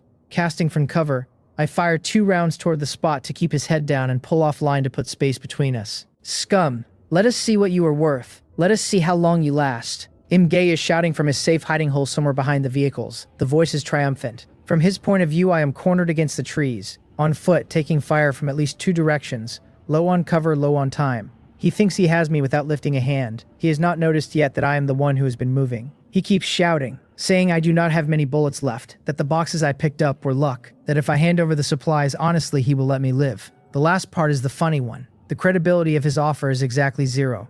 I respond with 2 rounds at the sound of his voice. I have 5 magazines for the assault rifle and a few for the Desert Eagle, roughly 200 rounds in total. As long as I do not get stupid, I have a real chance. They probably do not have guns, I think. Otherwise they would already be using them. The fireball was a talent. So is the assassination. The shield I am about to see is going to be another one. The rifle is still mine alone. 5 people in a phalanx come at me from the front. A tall slab of something held up in front of them like a door. The rest of them tucked behind. I test it with a single round. White scuff on the surface where the bullet hit. No penetration. Another powerful talent, of course. They have been in the city long enough to weed the weak ones out. The smart ones have stuck with Gay because the alternative was being on the menu. Gay shouts again that no matter how good my gun is, I have to hit someone for it to matter. He says once his people surround me, I am done. He tells me, with the same theatrical generosity, to give up now and he will spare my life, or he will make me wish I were dead. I tune him out and check angles. The shield front is bad. So is staying put. Time to stop trading with them on their terms.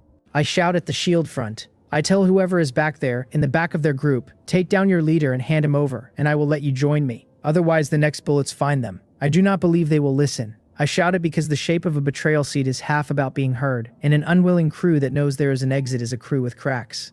I move while I say it. I drop the defensive posture against the hybrid tricycle and start working the perimeter. 13 attribute points across the board is not extreme, but it is more than most of these convoy people have. Most of them are barely past 5, with their talents the only edge they have. If I keep moving, I can kite them.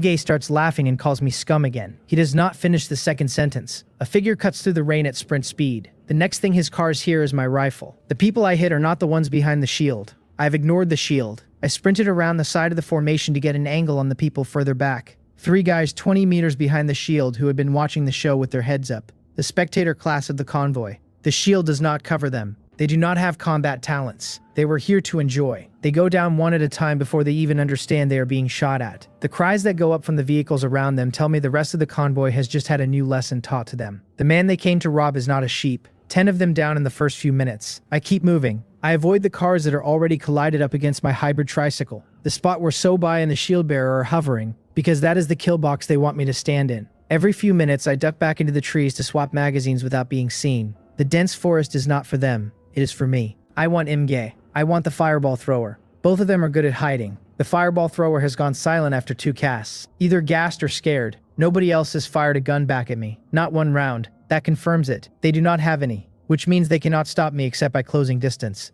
And I am the one who decides that. I empty magazine after magazine into the rear ranks. I aim for the cowards because the cowards are the structural support of Gay's authority. And once you start cutting them down, the smarter ones start doing math. You are courting death. Gay is shouting again, but the tone has shifted. There is a serial killer crack in his voice. He is asking how I have so many bullets, what kind of items I must have opened to be this dangerous. Envy and fear at the same time. He is realizing that if I keep going at this pace, the convoy is functionally dead. That even if a few of them make it out alive, nobody will ever join him again after a story like this gets out. I do not care. I run rings around the parked vehicles and shoot anyone who shows ahead. When somebody tries to chase me, I either kill them or simply outpace them. The shield bearer tried it first. He is too slow. While he chased me, one of the people behind him caught a round, and after that he retreated back to the rest. 13 attribute points are not high. They are higher than 5. They are higher than the average of this convoy. The math compounds in my favor every minute I keep moving. The biggest active threat is still Sobai. He has tried to angle for another stab a couple of times. Each time the rifle has been close enough that he had to break off. I do not give him a window. Guns will always beat melee if the gunner refuses to stand still. The fireball thrower has gone silent entirely. Either his spirit ran dry or he is out of nerve. The roles of hunter and prey are inverting. Hard cut. By the time I hit my 15th kill, the convoy is breaking. 2 cars peel out from the rear and just run. They abandon Imge without a backward glance. They have made the math themselves. The pressure I am putting on them is too steep. The next group sees the first 2 leave and follows. Once one person runs in a panicked crowd. The crowd is just a queue. The corner of my mouth pulls up while I am still circling. As long as I do not waste rounds and do not get ambushed, the collapse is just time. 2 magazines spent so far. If they had not started running, they could have stacked me out. They are not a real group. They are a man with a talent and a herd that was following him because he was the meanest thing in the room. They are running because they have just realized I am meaner. Imge screams over the walkie-talkie for them to charge, to take me down to think about where they are going to go without him. Nobody answers him. The people in his convoy were following him precisely because they were afraid of dying. They are not going to die for him now. The ones who can get into a car drive. The ones who cannot, regret it and stand in the rain. Some of the runners grab supply trucks on the way out, because almost nobody in a convoy like this had any morality to begin with. They came to bully, and they are the first to run. In the middle of all of this, MU is also trying to escape. Her plan from the start was to find a moment to grab a car and run with her brother. The chaos of the convoy collapsing was the moment. Other people grabbed the cars first. She does not have a combat talent. Her brother Imwu is still in a critical state. The 2 of them get left in the rain on the road, abandoned by everyone, with no driver and no protection. She is soaked and silent. She looks at me through the trees, finishing off another shield bearer. She looks at the 8 cars peeling off in different directions, some down the road and some plunging into the dense forest, like headless flies trying to find a hole. She makes a decision. She pulls herself together. She decides she is going to live, and her brother is going to live. No matter how, she has to make that happen. Imge screams that they all deserve to die. Nobody answers him. The handful of cars left in his orbit have not driven off, because nobody is brave enough to walk to one with me roaming the perimeter. About a third of his convoy fled. About a third is dead. The remaining third is a dozen people of whom only a few still have any intention of fighting. The pressure on me drops sharply. I start firing more freely. I hunt the holdouts behind specific vehicles. Stop, stop. We admit defeat. We are willing to retreat. Imge has switched tactic. He is begging now. He had not expected one person to be this much trouble. He is watching me work my way through the people with the shields, the 5-man combat unit of his convoy, and he can do the math. If they die, he is naked. I tell him very plainly that it is a little late to be saying that now. He tries again. He brings up the black fog. He says infighting is no good, that the black fog is behind us, that there are others to think about. He talks like the leader of a convoy that just spent the last hour ramming a stranger and ordering an assassination. I treat the words like gas escaping. I am not going to walk into close range to discuss it. I do not need to. I have the rifle. If any of you still want to live, I shout to his shield bearers, take your leader down. I only kill the ringleader, or stand still long enough for me to find your blind spots. The biggest of the shield bearers, a burly man, listens. He confers with the people behind him for a beat. They were grouped up to leave through the vehicles, and I have not given them the room. With injuries already and a clear sense of how my rifle handles, they take the deal. We surrender, the burly man calls back. Our boss is Imge. He is over there. We are willing. They turn from the vehicles and walk toward Imge's hiding spot. The deterrent power of the assault rifle still beats Imge's reputation. He is scary. The rifle is scarier. I nod for them to go. Let them test what hidden moves Imge has saved for the end. Let them kill each other for me. Do not worry about whether he lives or dies, I shout across the rain. Take him down and you live. I say it loud enough for the rest of the watchers to hear. The shield bearers walk on Imge more boldly. Imge screams that they had better come if they are not afraid of dying. His eyes have gone red. He is going to use his talent. I leave them to it and start moving. The man I want next is the fireball thrower. He is the one ranged threat in this convoy, and even if he is silent right now, he gets to live a long time if I leave him. I move around the perimeter and find the vehicle he has been casting from. He feels me coming. He starts to move, badly. His agility was never trained. Once I have eyes on him, he is out of options. Do not kill me. I surrender. I surrender. He puts his hands out toward me, trembling, pale face, terror written across it. He stops moving entirely because the muzzle is on him, and he does not want to outrun a bullet. He had a window to surrender earlier and he picked fireballs. He chose his side. You were quite decisive when you attacked earlier. It is too late now. The Desert Eagle puts one round through his forehead. He collapses against the side panel of the car he was using for cover. I sweep the remaining clusters quickly. Anyone who tries to crawl off does not get to. The convoy is functionally dead. I am running lighter than I expected. Greed earned me a lot of bullets across the morning's boxes, and I have not been wasting them. I am moving on to the next target when somebody walks toward me from the road, slow, hands open, carrying a man across her shoulders. I have to be useful, she calls out. I can help you find the assassin. Hard cut. I also know Imge's talent. She keeps talking before I can swing the rifle. She tells me she is not with them, that she was forcibly kidnapped and brought along. Her name is Im-Yu. The man on her back is her brother Im-Woo. She asks me to take them in. She says she will give anything. Her talent lets her find people hiding in the shadows. Her brother's talent is a combat one, he can fight for me. She knows she has one chance and she gives me her whole pitch at once. Her face is bruised half shut, the right side of it swollen and discolored. Her brother is barely conscious on her shoulders. His arm is fractured at a bad angle. His face is gray. His eyes will not focus. They are both still in the rain. Either of them could go in the next 5 minutes. The state of them is, perversely, evidence. Imge's prisoner does not look like Imge's plant. What is your talent? Wind whisper, she says. By spending mental power, she can pick up hidden presences nearby.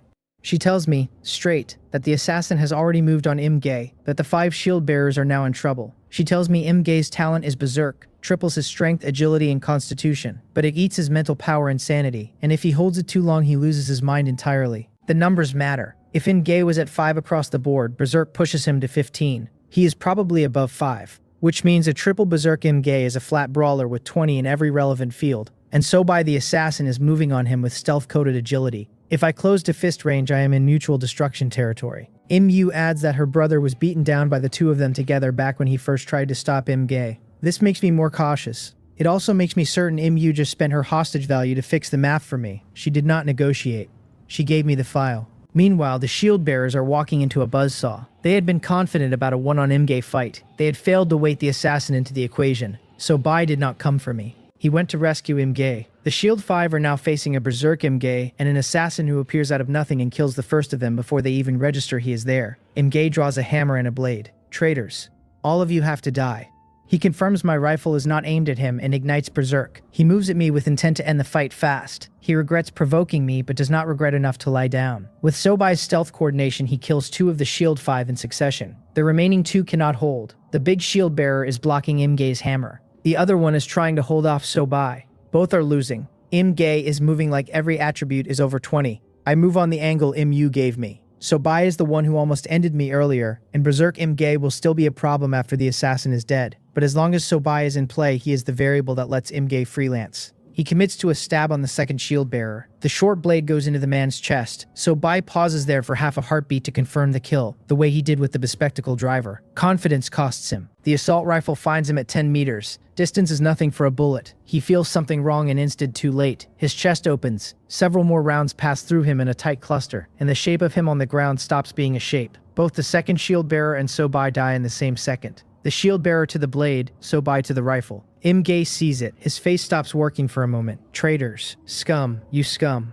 Berserk has stripped most of his sanity. He just watched his right hand die in front of him. He breaks. He turns on the big shield bearer with the hammer because the shield bearer is the closest target, swinging with both hands. The shield rings under the hammer like a temple bell. The big man retreats one step at a time, calling over his shoulder for me to shoot, kill him, anything. He had assumed there was backup. There was never any plan beyond the deal I shouted across the rain. He gets one final realization. There is no more medicine for regret. The hammer comes down on the lip of his shield and folds the metal over his head, and Imge keeps swinging until what is left on the ground is not a shape. I am already moving for the angle. The man who set this whole thing in motion does not get to walk out of it. Go to hell. The first burst from the assault rifle takes Imge in the chest. I expect a wet drop. He does not drop. His chest is open and he is still coming at me, the hammer in one hand and the cleaver in the other, his eyes red and his teeth red, looking like a demon climbed out of someone else's apocalypse. Mutual destruction was on the table for him. He meant it. You are the only one who is going to die. I do not let him close. His physicals right now are clearly past mine by a lot.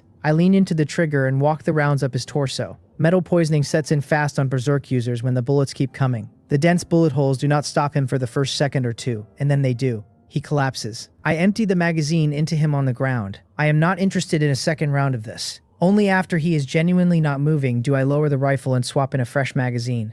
Then I clean up the 3 or 4 people who were still near him. This little ritual makes Im-Yu, watching from a few meters away, twitch in the face.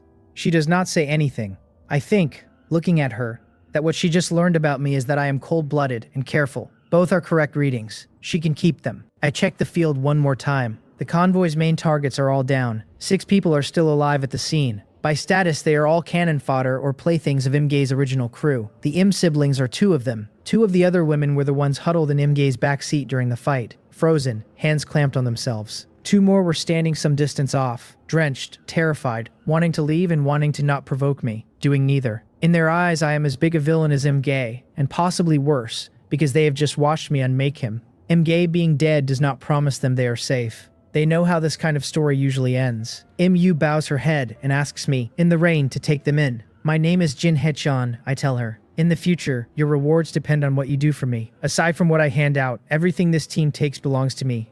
Any questions? She does not have any. She is sensible. If she does not work out, I can swap her out. There are only so many people here. I tell her to talk to the other 4. If they want to stay, they stay. If they do not, give them a car and let them go.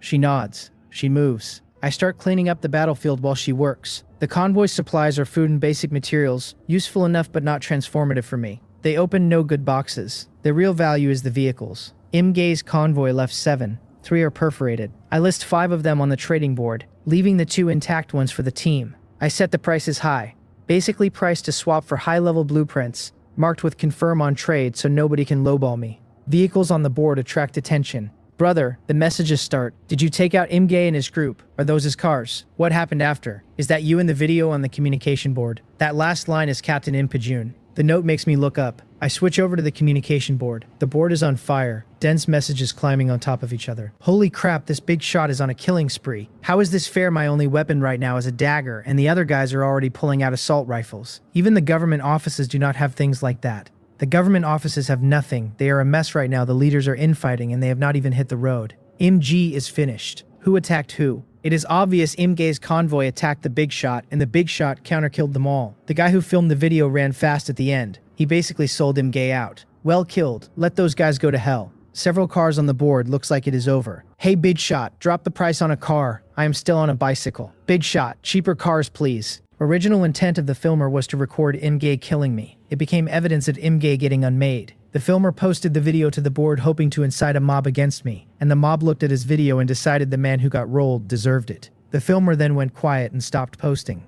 Imge's reputation on the channel was not worth the breath it would take to defend. I ignore the begging. Helping is fine. Charity is not. I do not have an extra fleet of cars to give away. There are thousands of people without cars on this road. Impajun's message I reply to. Because we have traded already. Awesome, brother, he writes. If you can, save me a car. I cannot bring anything you would want right now, but that changes soon. Also, if you can get me an assault rifle, I will pay high.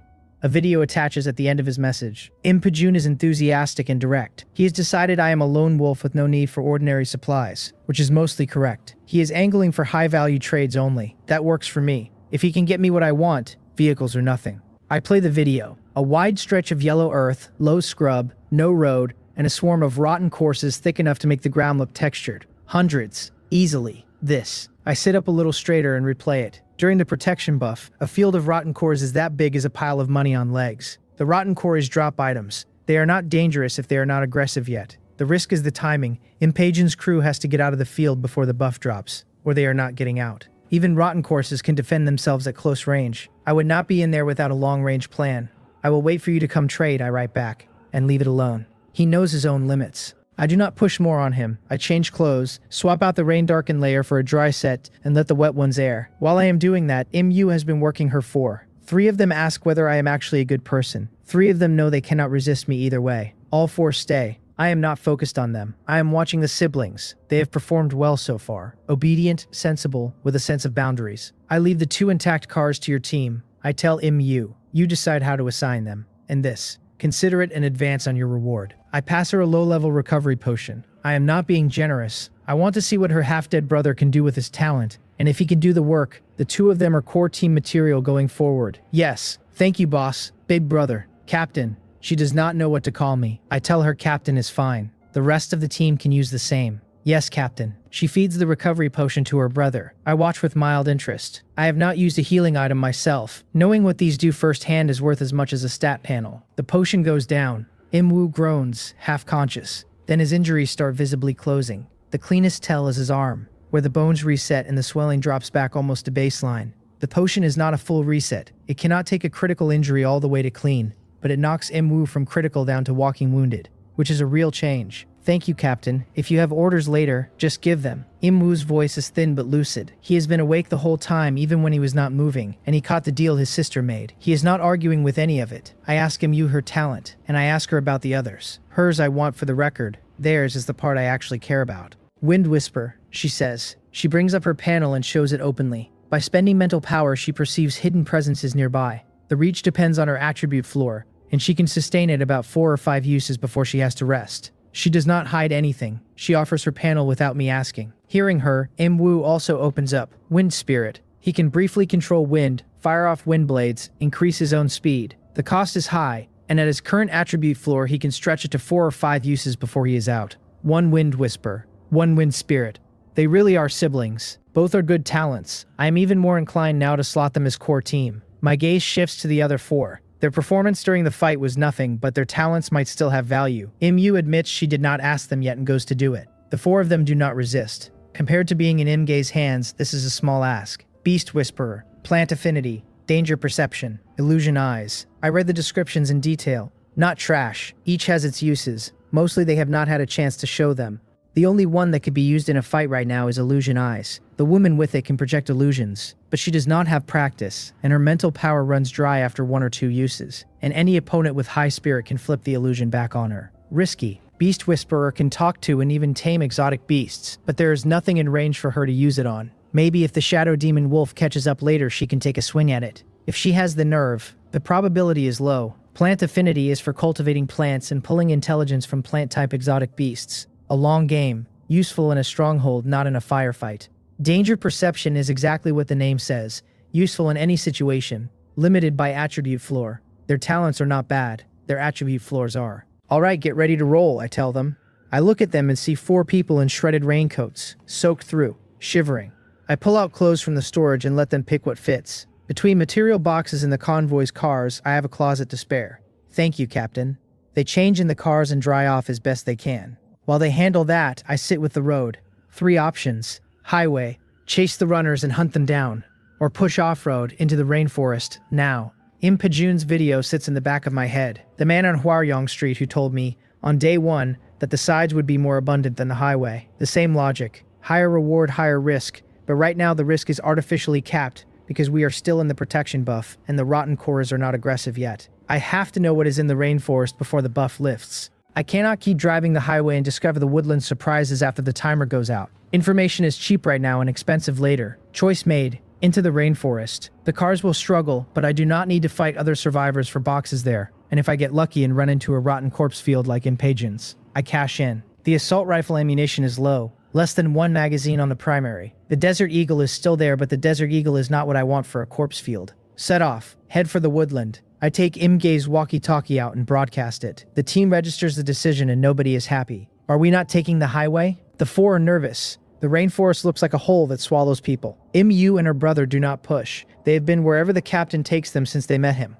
The other 4 eye the tree line like it is the edge of an abyss they will not be coming out of. Even afraid, they speak up. I do not hide my reasoning. I tell them I want to know what the rainforest holds, while it is still safe to find out. I tell them anyway, the things in there will not attack right now. I tell them if they cannot accept it, they can leave the team. No problem, Captain. The Im siblings take it without flinching. The others take it with a flinch and a nod. They are not in a position to negotiate. Then let us clear the path, Imwoo offers. I can also find things. I have no objections. I want to watch her work anyway.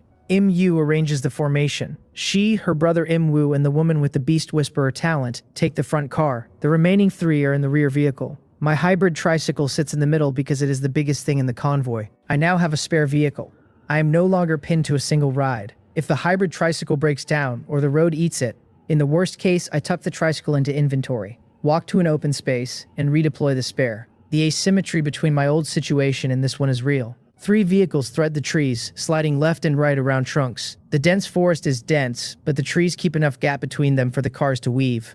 For short distances, it works. Time passes. The rainforest is not what I had braced for. Under Imwoo's scouting, the 3 vehicles drive for over an hour without trouble. Instead of trouble, we get material boxes. Several of them, located by her Wind Whisper and then retrieved by me. 1 rock rank box, 3 black iron boxes, already better than the highways rate. This makes me look forward to higher tier boxes. I would rather have fewer low tier drops and more silver and gold appearances. The shape of greed wants quality more than quantity. There is a lake up ahead, MU calls back, and I have picked up some animals around it. Captain, do you want to take a look? The trees are starting to blur together for me. The lake is a relief, and the animals are an opportunity. Let us go. Everyone watch the perimeter. If the water is clean, I can fill the water tank fully without burning into the drinking supply, which means I do not have to use drinking water to bathe or flush again. If the animals are ordinary, they are meat. If they are exotic beasts, they are material boxes, or they are also meat. Either column is a column I want to be in. MU pulls ahead, narrating as she rolls. The lake is coming up, she says. Animals already heard us. Some of them are leaving. I tell her to keep going. The 3 vehicles thread the trees in formation and the trunks finally open out onto water. The lake is bigger than a school playground, the surface rippling under the rain. The kind of scene that ought to be a painting if I were the sort of guy who stopped to notice. Most of the animals at the edge clear out when we arrive. A loose herd of deer and a troop of monkeys stay behind and finish drinking in their own time, more interested in 2 jet black leopards on the far bank than in us. Those leopards have slit pupils and coats that swallow light. They size us up, decide we are not worth the trouble, and saunter off. Exotic beasts, all of them, I am sure of it. The deer and the monkeys are too large and too strange featured to be normal animals, and those leopards are the same order of thing the shadow demon wolf is. Probably tier 2. Before I can confirm any of it on my panel, my eyes catch what actually matters. Out in the middle of the lake, a yellow-green material box is floating on the surface like somebody set it there for me. Yellow-green. A higher tier than anything I have opened so far. I throw on a raincoat and step out. The 3 black iron boxes from earlier gave me materials, but nothing that lifts my own ceiling, and this color promises better. Imwu and her brother climb out behind me, also in raincoats. Imwu is still wearing his bruises, but he speaks up anyway, telling me he can float over and back. That 1 round trip will not break him. Imwu does not love the idea, but she does not argue. She has already swept the water, and the worst thing in range is the 2 leopards that just left. I tell him to go. I have someone I can spend now, and politeness is for other people. I think briefly about sending one of the rear vehicle 4 instead, but I want to see what the Wind Spirit kid can do under load. I grip the assault rifle and watch. Imwu goes. He gets to the lip of the water, holds his breath, focuses, and his whole body lifts an inch off the dirt. A small spinning wind throws the rain sideways around him. The monkeys and the deer turn their heads but do not bolt, either because he does not register as a real threat, or because they are too tired to care. He glides over the water without touching it, dimpling the surface like a finger pressed under cloth, reaches the box, waves a hand, and floats it back beside him. The trip is slow, and it is smooth, and nothing in the lake reaches up to take a bite. He lands in front of me, panting hard, face white as paper. The cost on him is obvious. He gets the words out anyway, telling me the mission is done. Not bad. I mean the kid, and I mean the talent. The wind he summons is barely a breeze, but he flew. Once his floors come up, real flight is only a question of time. I tell everyone to get back in the vehicles before I crack the box. Imwu and her brother return to their car without a word. Once I am sealed in the hybrid tricycle, I lay a hand on the lid and the prompt comes up. The trading board calls it a bronze-level material box. The system asks if I want to use greed. I tell it yes. The box folds into white light and the items appear on the floor of the cab. A vehicle upgrade modification labeled lifting partition, 20 crystal stones, 50 iron blocks. Greed kicks in and lays its tax beside the hull. A low-level enhancement potion, 20 more crystals, and a piece of leather armor. The lifting partition is a real keeper. It would raise the roofline of the rig and give me a retractable second story, and the material cost is well within what I already have stocked. I read the potion's description and my face goes from neutral to almost smiling. The thing randomly adds between 4 and 8 attribute points and has a chance to break the first tier cap, with a ceiling of 30. Attribute points are the only currency that actually scales right now. Even with a talent, you cannot get anywhere without the floor underneath. I do not save it. I pop the bottle and drink. While the potion goes to work, I read the third item. A thin brownish-yellow upper garment patterned with small feathers. Ordinary to look at, the pattern's humming with that mysterious power web novels love to describe and never explain. The light feather leather armor, the panel calls it, one of a 5-piece set. Bronze level. Wearing it gives me strength +2 and agility +4, halved if the relevant attribute is past 60, with a full set bonus once I collect the other 4 pieces. 6 attribute points sewn into a shirt, as good as a free bronze potion. I slip it on under my raincoat and feel that strange charge press into my collarbones. I doubt it stops a tier 2 strike, but it might stop a bullet. I am not curious enough to test that since I do not plan to be on the receiving end of one if I can help it. The potion settles. My survivor panel updates and I parse the new numbers. Strength 15 +1 +2, capped at 30. Agility 13 +1 +4. Constitution 15 +1. Sanity sitting at 85 out of 100, with the usual warning about staying above 10. The potion did not give me the full 8, but 7 points across the board is real movement, and I am close enough to the first tier ceiling now that I can taste it. Greed is a tax I am happy to pay. Outside, MU cuts in over the walkie-talkie. The animals know something we do not. The deer have their ears up. The monkeys have already swung to the high branches, both groups scouting the way they did not bother scouting for us. Whatever is coming, it scares them more than I do. Then the deer and the monkeys break together, sprinting straight at our convoy as if our wall of metal is the safest thing in the forest. Im Woo's voice comes through next, saying the animals are losing their minds. I tell him I see it. If this turns into more than we can handle, we leave with the herd and call it a profit day. The bronze box already covers the trip. Im Yu cuts back in. Something humanoid is moving in. She counts about a dozen, some tall, most short, knives and clubs in their hands, and she calls them what they obviously are. Goblins. In a world that already has rotten cores and shadow demon wolves, goblins are barely a surprise. I touch the assault rifle and confirm one magazine in it. The Desert Eagle is on my hip. I do not love my ammunition state, but the goblins are not the giant wolf, and that is the only test that matters. Anything that bullets can solve is not a problem. It is a delivery system for material boxes. I tell MU to come about. I want to see what these things can do, and if there is a window, we take it. I would have gone after the deer for the meat, but goblins drop boxes and a box beats a haunch every time. MU rattles off the count after a beat. 12 total, 4 large, 8 small. Both her car and the rear vehicle pivot and stage to bolt if the read changes. The 3 women in the back are visibly ready to run, which is fine. I do not need them in this fight. When MU rolls past me on the way to the turnaround, I pass her brother the old black iron crossbow I have been holding back. They have earned a real weapon and a fight is coming. Imwu thanks me and his eyes are already on the bolts, calculating whether he can layer wind onto them. Even if he just speeds them up, that is meaningful. I prop myself half against the hybrid tricycle, assault rifle in one hand, Desert Eagle on my hip and ready. MU tells me they are coming. The trees spit out the goblins. Green skin, short swords and clubs, animal hides for clothes. Huge mouths making the same wet syllable over and over. 4 of them stand near 2 meters with tense slabs of muscle and short beaked faces and fangs. The other 8 are smaller, some not even shoulder height, and every pair of eyes I can see is full of greed and that animal eagerness to hurt something. They are running barefoot in the rain and they look like they are having the time of their lives. They are ugly, I say so out loud, because nobody is going to argue. When they catch our scent, they pause. They look at us and then look past us, locked on the deer trail. Whatever is keeping them off the convoy is the protection buff. They do not see us as targets, only as obstacles in front of dinner. The largest one ahead roars and leads the charge. I put 1 round through its skull. The Desert Eagle says what it says. Green blood pumps out. The body keeps going for 2 more strides before brain catches up to muscle, and that is enough to confirm the only thing I needed. They are bullet vulnerable. I do not even bother shifting to the assault rifle. I work down the line of the big ones. With the Desert Eagle, 1 round per head, calm as a man at a range, and the small ones in the second wave finally figure out what a gun is and start to panic. They are running through open ground, and they have no cover. Imwu gets off a few crossbow bolts and brings down 1. The rest are mine, 1 a step, more or less. The last one tries to break for the trees and goes down before it can claw the bark. 12 goblins. About 20 seconds. If they had reached melee, with their numbers, they might have actually done damage. With guns, it is a dimensionality reduction strike and they were never in the fight. I do not feel bad about killing them either. In the vast majority of stories, they are not the good guys, and I trust them about as much as I trust any Pinyin language entity that I cannot interview. Better to be the one with the receipts. Imyu calls in clear. No more goblins in range. The deer and the monkeys are long gone. Do I want to chase? I tell her no. I want the loot. Beside the bodies, 5 material boxes are floating. 1 rock rank, 3 black iron, 1 bronze level.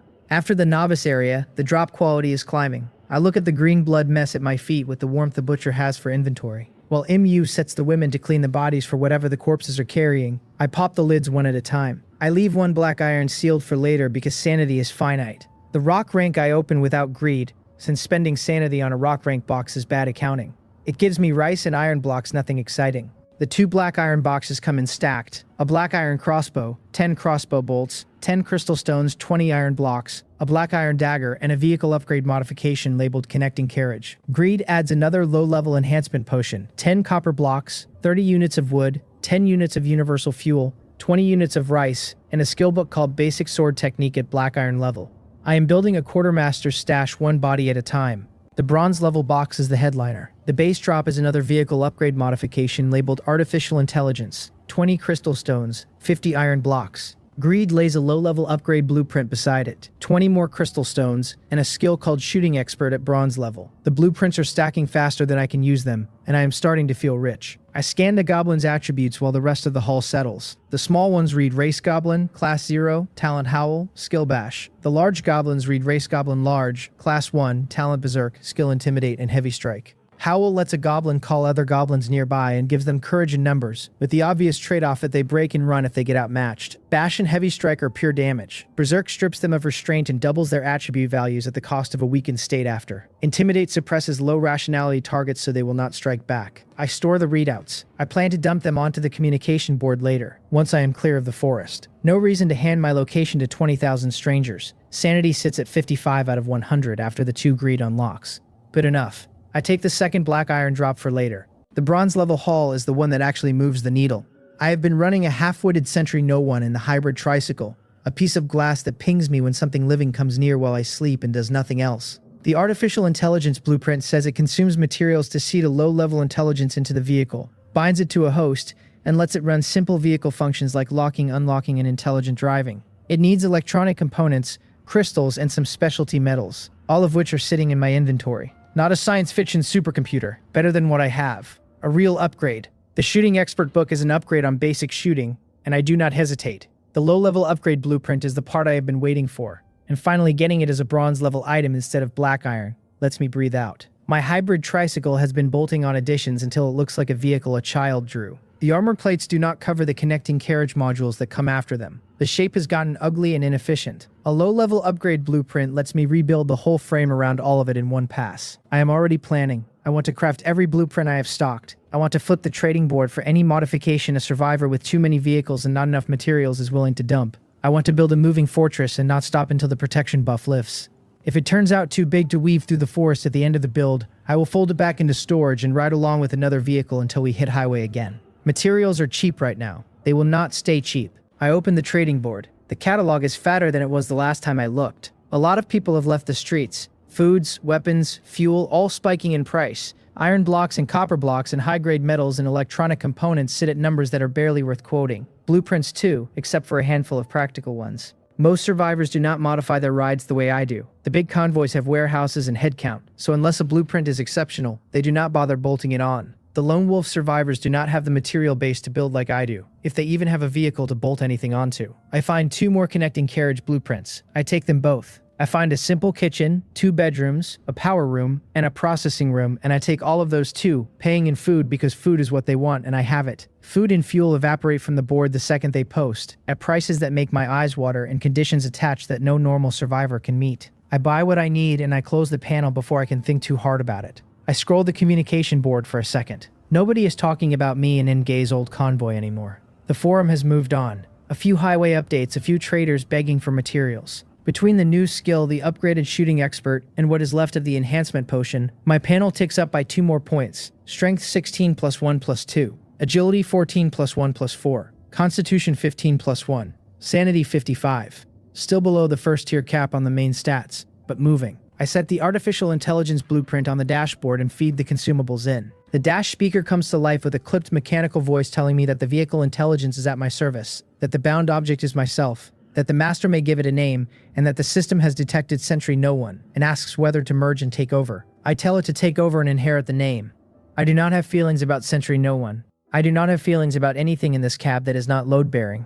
The voice accepts the order and tells me, in the smug little tone they bake into these things, that Sentry No One only serves the master, and if I want anybody else to be served, I have to add them.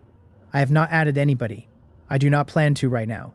I test it. Inside the cab, anything the vehicle can physically do, the AI will do on the order, and once I finish the upgrade pass, the whole rig will basically be smart home wired. A mobile villa with a chauffeur, I will take it. When I climb out, MU is already at my elbow with a stone tag in her gloved hand. She tells me the goblins were not carrying anything special, only clothes, weapons, and these. I take it. The white stone is carved with markings that read like writing, and the panel calls it a tribal tag of the goblins. Rock level, an identity marker that points back to the tribe. A faint indicator on the carving points the way the goblins came from. There are wooden tags too, simpler, with the identity function but no compass. I hand MU the black iron crossbow I just opened, along with a quiver of bolts. Well done, I tell her. This one is fresh out of the box. It goes to you. I had been thinking about the goblin tribe from the moment we cleared the first squad. The protection buff is still up.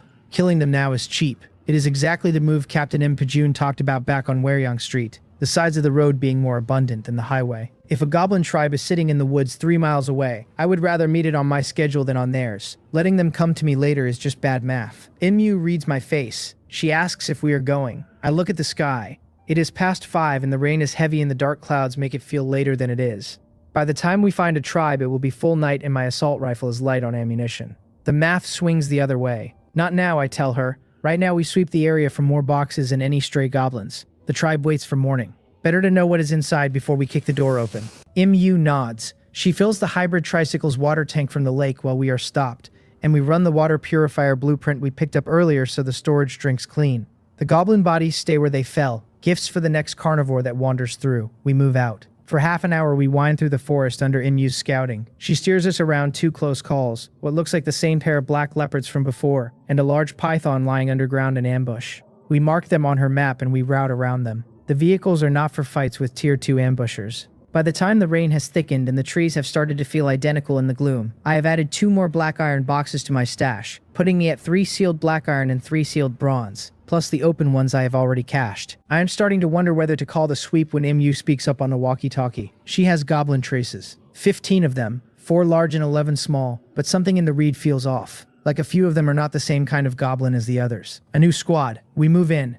I am not letting another box pile slip by, and even 15 goblins are not a whole tribe. A minute later, she comes back with something stranger. There are people in there. People, she says. Goblins are hunting them. The first thing I think of is what the guide told me weeks ago, that there are humans from other regions and other worlds. We are still inside the protection window. Under normal physics, the goblins should not be acting this aggressive. And nobody on the highway has overtaken me, so these humans cannot be from the same area as me. The pieces only fit one way. We are not the only people who got dropped into this world. I tell Mu to keep counting. She comes back with 3 men and 4 women, scattered through a perimeter the goblins are tightening around. With those odds, most of them will not get out. I roll up to about 30 or 40 meters out and stop. I am going in alone. I pull the hybrid tricycle into my inventory by way of the trading board, posting it at a price that requires my confirmation to clear, so the system treats it as a held listing and frees up nothing. It is a free stash, basically. Mu wants Imwu to come with me. He volunteers, crossbow in hand. I shut both of them down. It is a small goblin squad with maybe 1 specialist in it. Numbers are not the bottleneck. I want eyes on the rest of the perimeter in case anything else moves. Mu will guide me by walkie-talkie. I check my kit, black raincoat, walkie-talkie strapped to my chest, assault rifle over my shoulder, desert eagle in hand. I move into the dense forest. Mu's voice comes through soft and steady. 10 meters in your direction, she says. There are 2 people hiding there. 3 goblins are searching. 10 meters in heavy trees and light rain is far enough that I cannot see anything. The goblins announce themselves for me. The same wet syllable they all make, doubled and tripled in a chorus of irritation, telling me exactly where they are. They are louder than they need to be. Either they cannot find their targets and are venting, or they are just like this. To me, they are walking material boxes. I do not bother hiding. I lift the Desert Eagle and put 3 rounds out. The chorus stops mid-word. The 3 goblins drop where they were standing. Only 1 black iron box floats up. Fine. I walk toward it and call to the trees, telling whoever is hiding that the rest of the squad is on its way and they should come out. I get nothing back. Mu prompts me on the walkie. The hiders are on my left. I look that way and the Desert Eagle comes up with my eye. I tell them to come out. 1 chance. I am not joking. If we cannot communicate, they are no different from the goblins, and I will not haul potential trouble through my forest. The Desert Eagle is doing the asking. A man and a woman peel away from a tree they had been pressed against. They had blended close to the bark, which is a clever trick but a basic one, the kind that breaks the second somebody scans by sound or smell. Their hands go up. They are filthy. They are wearing animal hides that barely cover them. Their faces are streaked with paint, and on each forehead there is a numeric tattoo. Survivor numbers, I assume, except they look more like inventory than identity. The man asks if I am a survivor. He says it carefully, like the word matters. His accent is strange, but somehow I understand him fine. That is the first interesting thing about him. The second is the relief on his face when he sees mine. I ask who they are, in the same flat tone. I tell him he should be able to understand me, and clearly he can. I am curious what they make of my answers. The woman starts begging before the man does. They ask if I am a survivor and if I can take them into my base. I let the silence stretch. Then I ask whether they are not survivors themselves. In my own area, there are 20,000 survivors. The world does not stop spitting them out. It would be weirder if they were not survivors. The man answers, hesitates, corrects himself. They are not survivors. He asks if I am a newly arrived survivor. He has noticed something about the way I am set up, and the question shifts the temperature. Long-term survivors who walk around openly are usually strong, well-supplied, and sometimes politically connected. Newcomers are mostly corpses in waiting. The way he is hedging tells me he is trying to figure out which one I am. I do not really mean to provide an answer. I let him keep talking. I really did not expect to bump into a new world descending, the man says. He says it like a man who feels mocked by a god he never asked for. I tell him to speak plainly. He apologizes. Sir. He calls me sir the way the woman did. Strictly speaking, they are not survivors, he says. They are descendants of survivors. A descendant has only a small probability of becoming a survivor in their own right. The arrival of a new world creates new survivors in bulk, makes the black fog more aggressive than usual, and raises the chance of what they call heavenly gift treasure chests. The two of them tag team the explanation. The woman fills in the gaps the man leaves. Descendants of survivors. Doing the math on that, these are the actual natives of the survivor world, the people whose ancestors landed here long before me and bedded down. I ask what the difference is between a survivor and a descendant. They tell me what they know, which is general. A survivor has a panel and can open heavenly gift treasure chests. Ordinary people cannot touch them. Some ordinary people cannot even see them. The gap sounds small the way they describe it, but the panel alone is the difference between scaling and dying.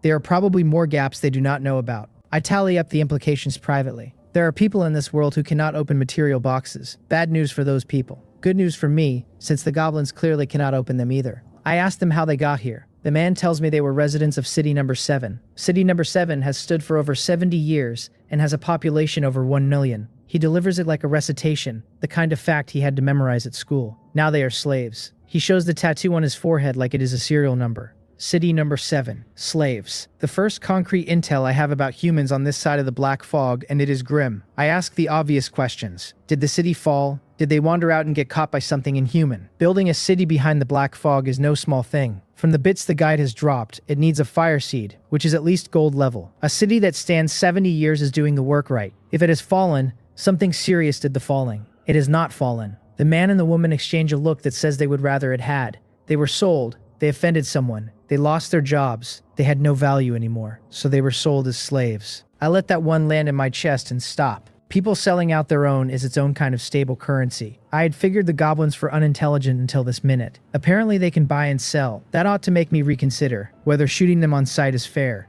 I think about it for 2 seconds and decide it is fair anyway. They are ugly. They are not on my side. They drop material boxes. The arithmetic works out. I ask if anybody at City Number 7 trades with goblins. The man tells me yes. Not just goblins, gnomes, orcs, elves, dragons. Every alien race trades to some level. Some humans only trade supplies. Some humans will sell anything, including humans. Not every faction will deal in slaves. The two of them were sold to the Goblin Gold Royal family, then circulated through the Goblin tribes, then bought by the tribe near here and brought in recently. They keep talking. They have a lot to say once they get going. Being a slave is bearable, the man says, depending on who owns you. To certain humans, even to certain alien races that treat slaves with some baseline of dignity, it is survivable. Being a slave to goblins is different. A slave to goblins is the worst tier of slave in the world, and there is a particular reason. Slaves to goblins are called breeding machines. Goblins themselves cannot reproduce on their own. They reproduce by impregnating any other species, regardless of sex, and the offspring is always goblin. I let that sit. The woman cannot meet my eyes. Whatever guilt I had over emptying my magazines into the first squad is gone.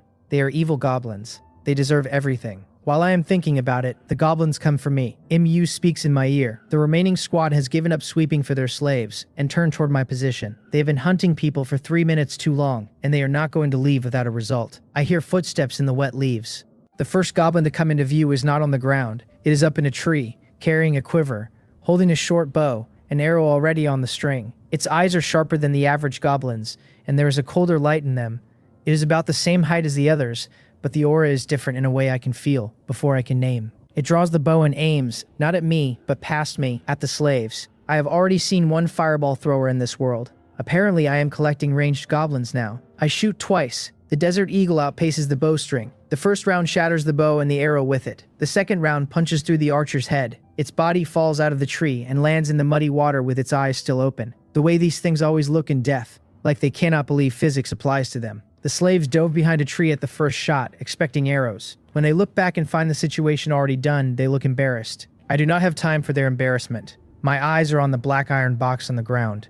Harvest +1. MU cuts in. 3 goblins from the left, 1 large and 2 small. 4 more behind them, including another large. The rest, further back, still tracking the other hiders. I look in that direction. I can already hear them, which tells me everything about how serious they take stealth. Do these things really have the brains to run a slave trade? I doubt it. I drop in a full magazine and start walking toward them. 12 dead, 3 dead in the second squad I just hit, and I have killed 1 more here, which leaves 7. Of those, I will kill all 7 before they can find a cover that matters. The 3 out front lock eyes on me. The large goblin in the middle roars and tries to charge. Its aggro shifts the moment it sees the hiders behind me, but it does not matter. I am already shooting.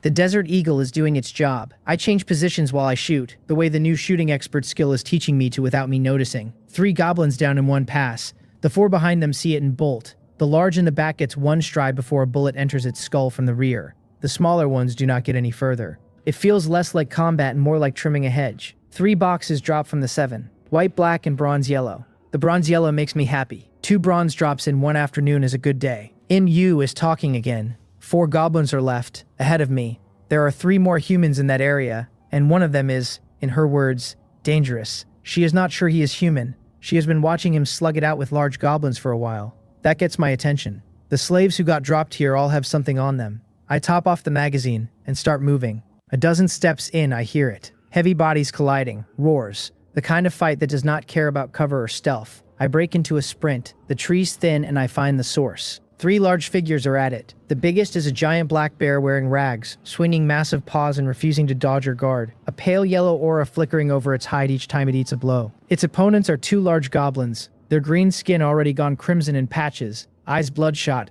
blades and clubs leaving open wounds on the bear without slowing it down. Behind the large goblins, a small one with a wooden staff is holding back. When it sees me show up, its face contorts into something between hate and warning. It is telling me something with the look. I read it as a threat. The clearing looks like a building site after a bad shift. Trees on the ground, gouges in the earth, water pooling in the depressions. The bear has the large goblin pinned at one point, and the ground shakes when its paws come down. If the other large goblin were not there, the bear would have finished the pinned one already. I want a piece of that. I also know better than to ask for it. The bear and the goblins are tier 2, judging by raw output, and my floors do not match theirs. On the other side, a young man with a girl on his back calls to me. He is begging for help. The girl is pale and limp on his shoulders. A goblin with a dagger is chasing them around the trees, eyes bloodshot, missing him by inches because every time it closes the gap, a flare of bright light flashes from the boy and forces it back.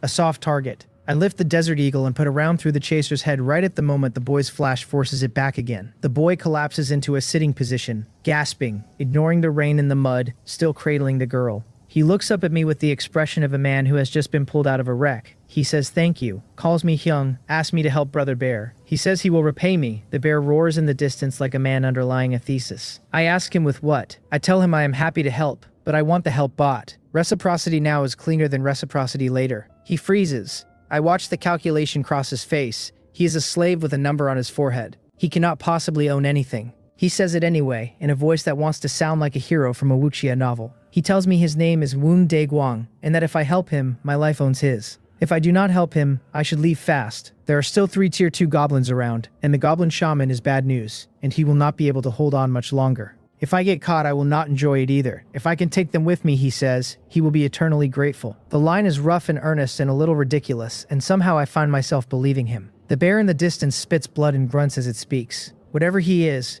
real. 3 tier 2, I say back to him. So you cannot finish them alone. As if on cue, the goblin shaman lifts the staff and the world over the clearing twists. A pulse of black light spits at Woon Dae Guang and a pulse of red light wraps a wounded large goblin. The wounds knitting closed by a visible margin. The black light hits Woon Dae Guang and his pale yellow aura dims further, his injuries getting worse. The shaman locks eyes with me, daring me to step in. That look is the wrong move. I do not like being looked at like that. What are you looking at? I tell it, and I put a bullet straight through where the look came from. The Desert Eagle hits a wall. The goblin shaman jerks.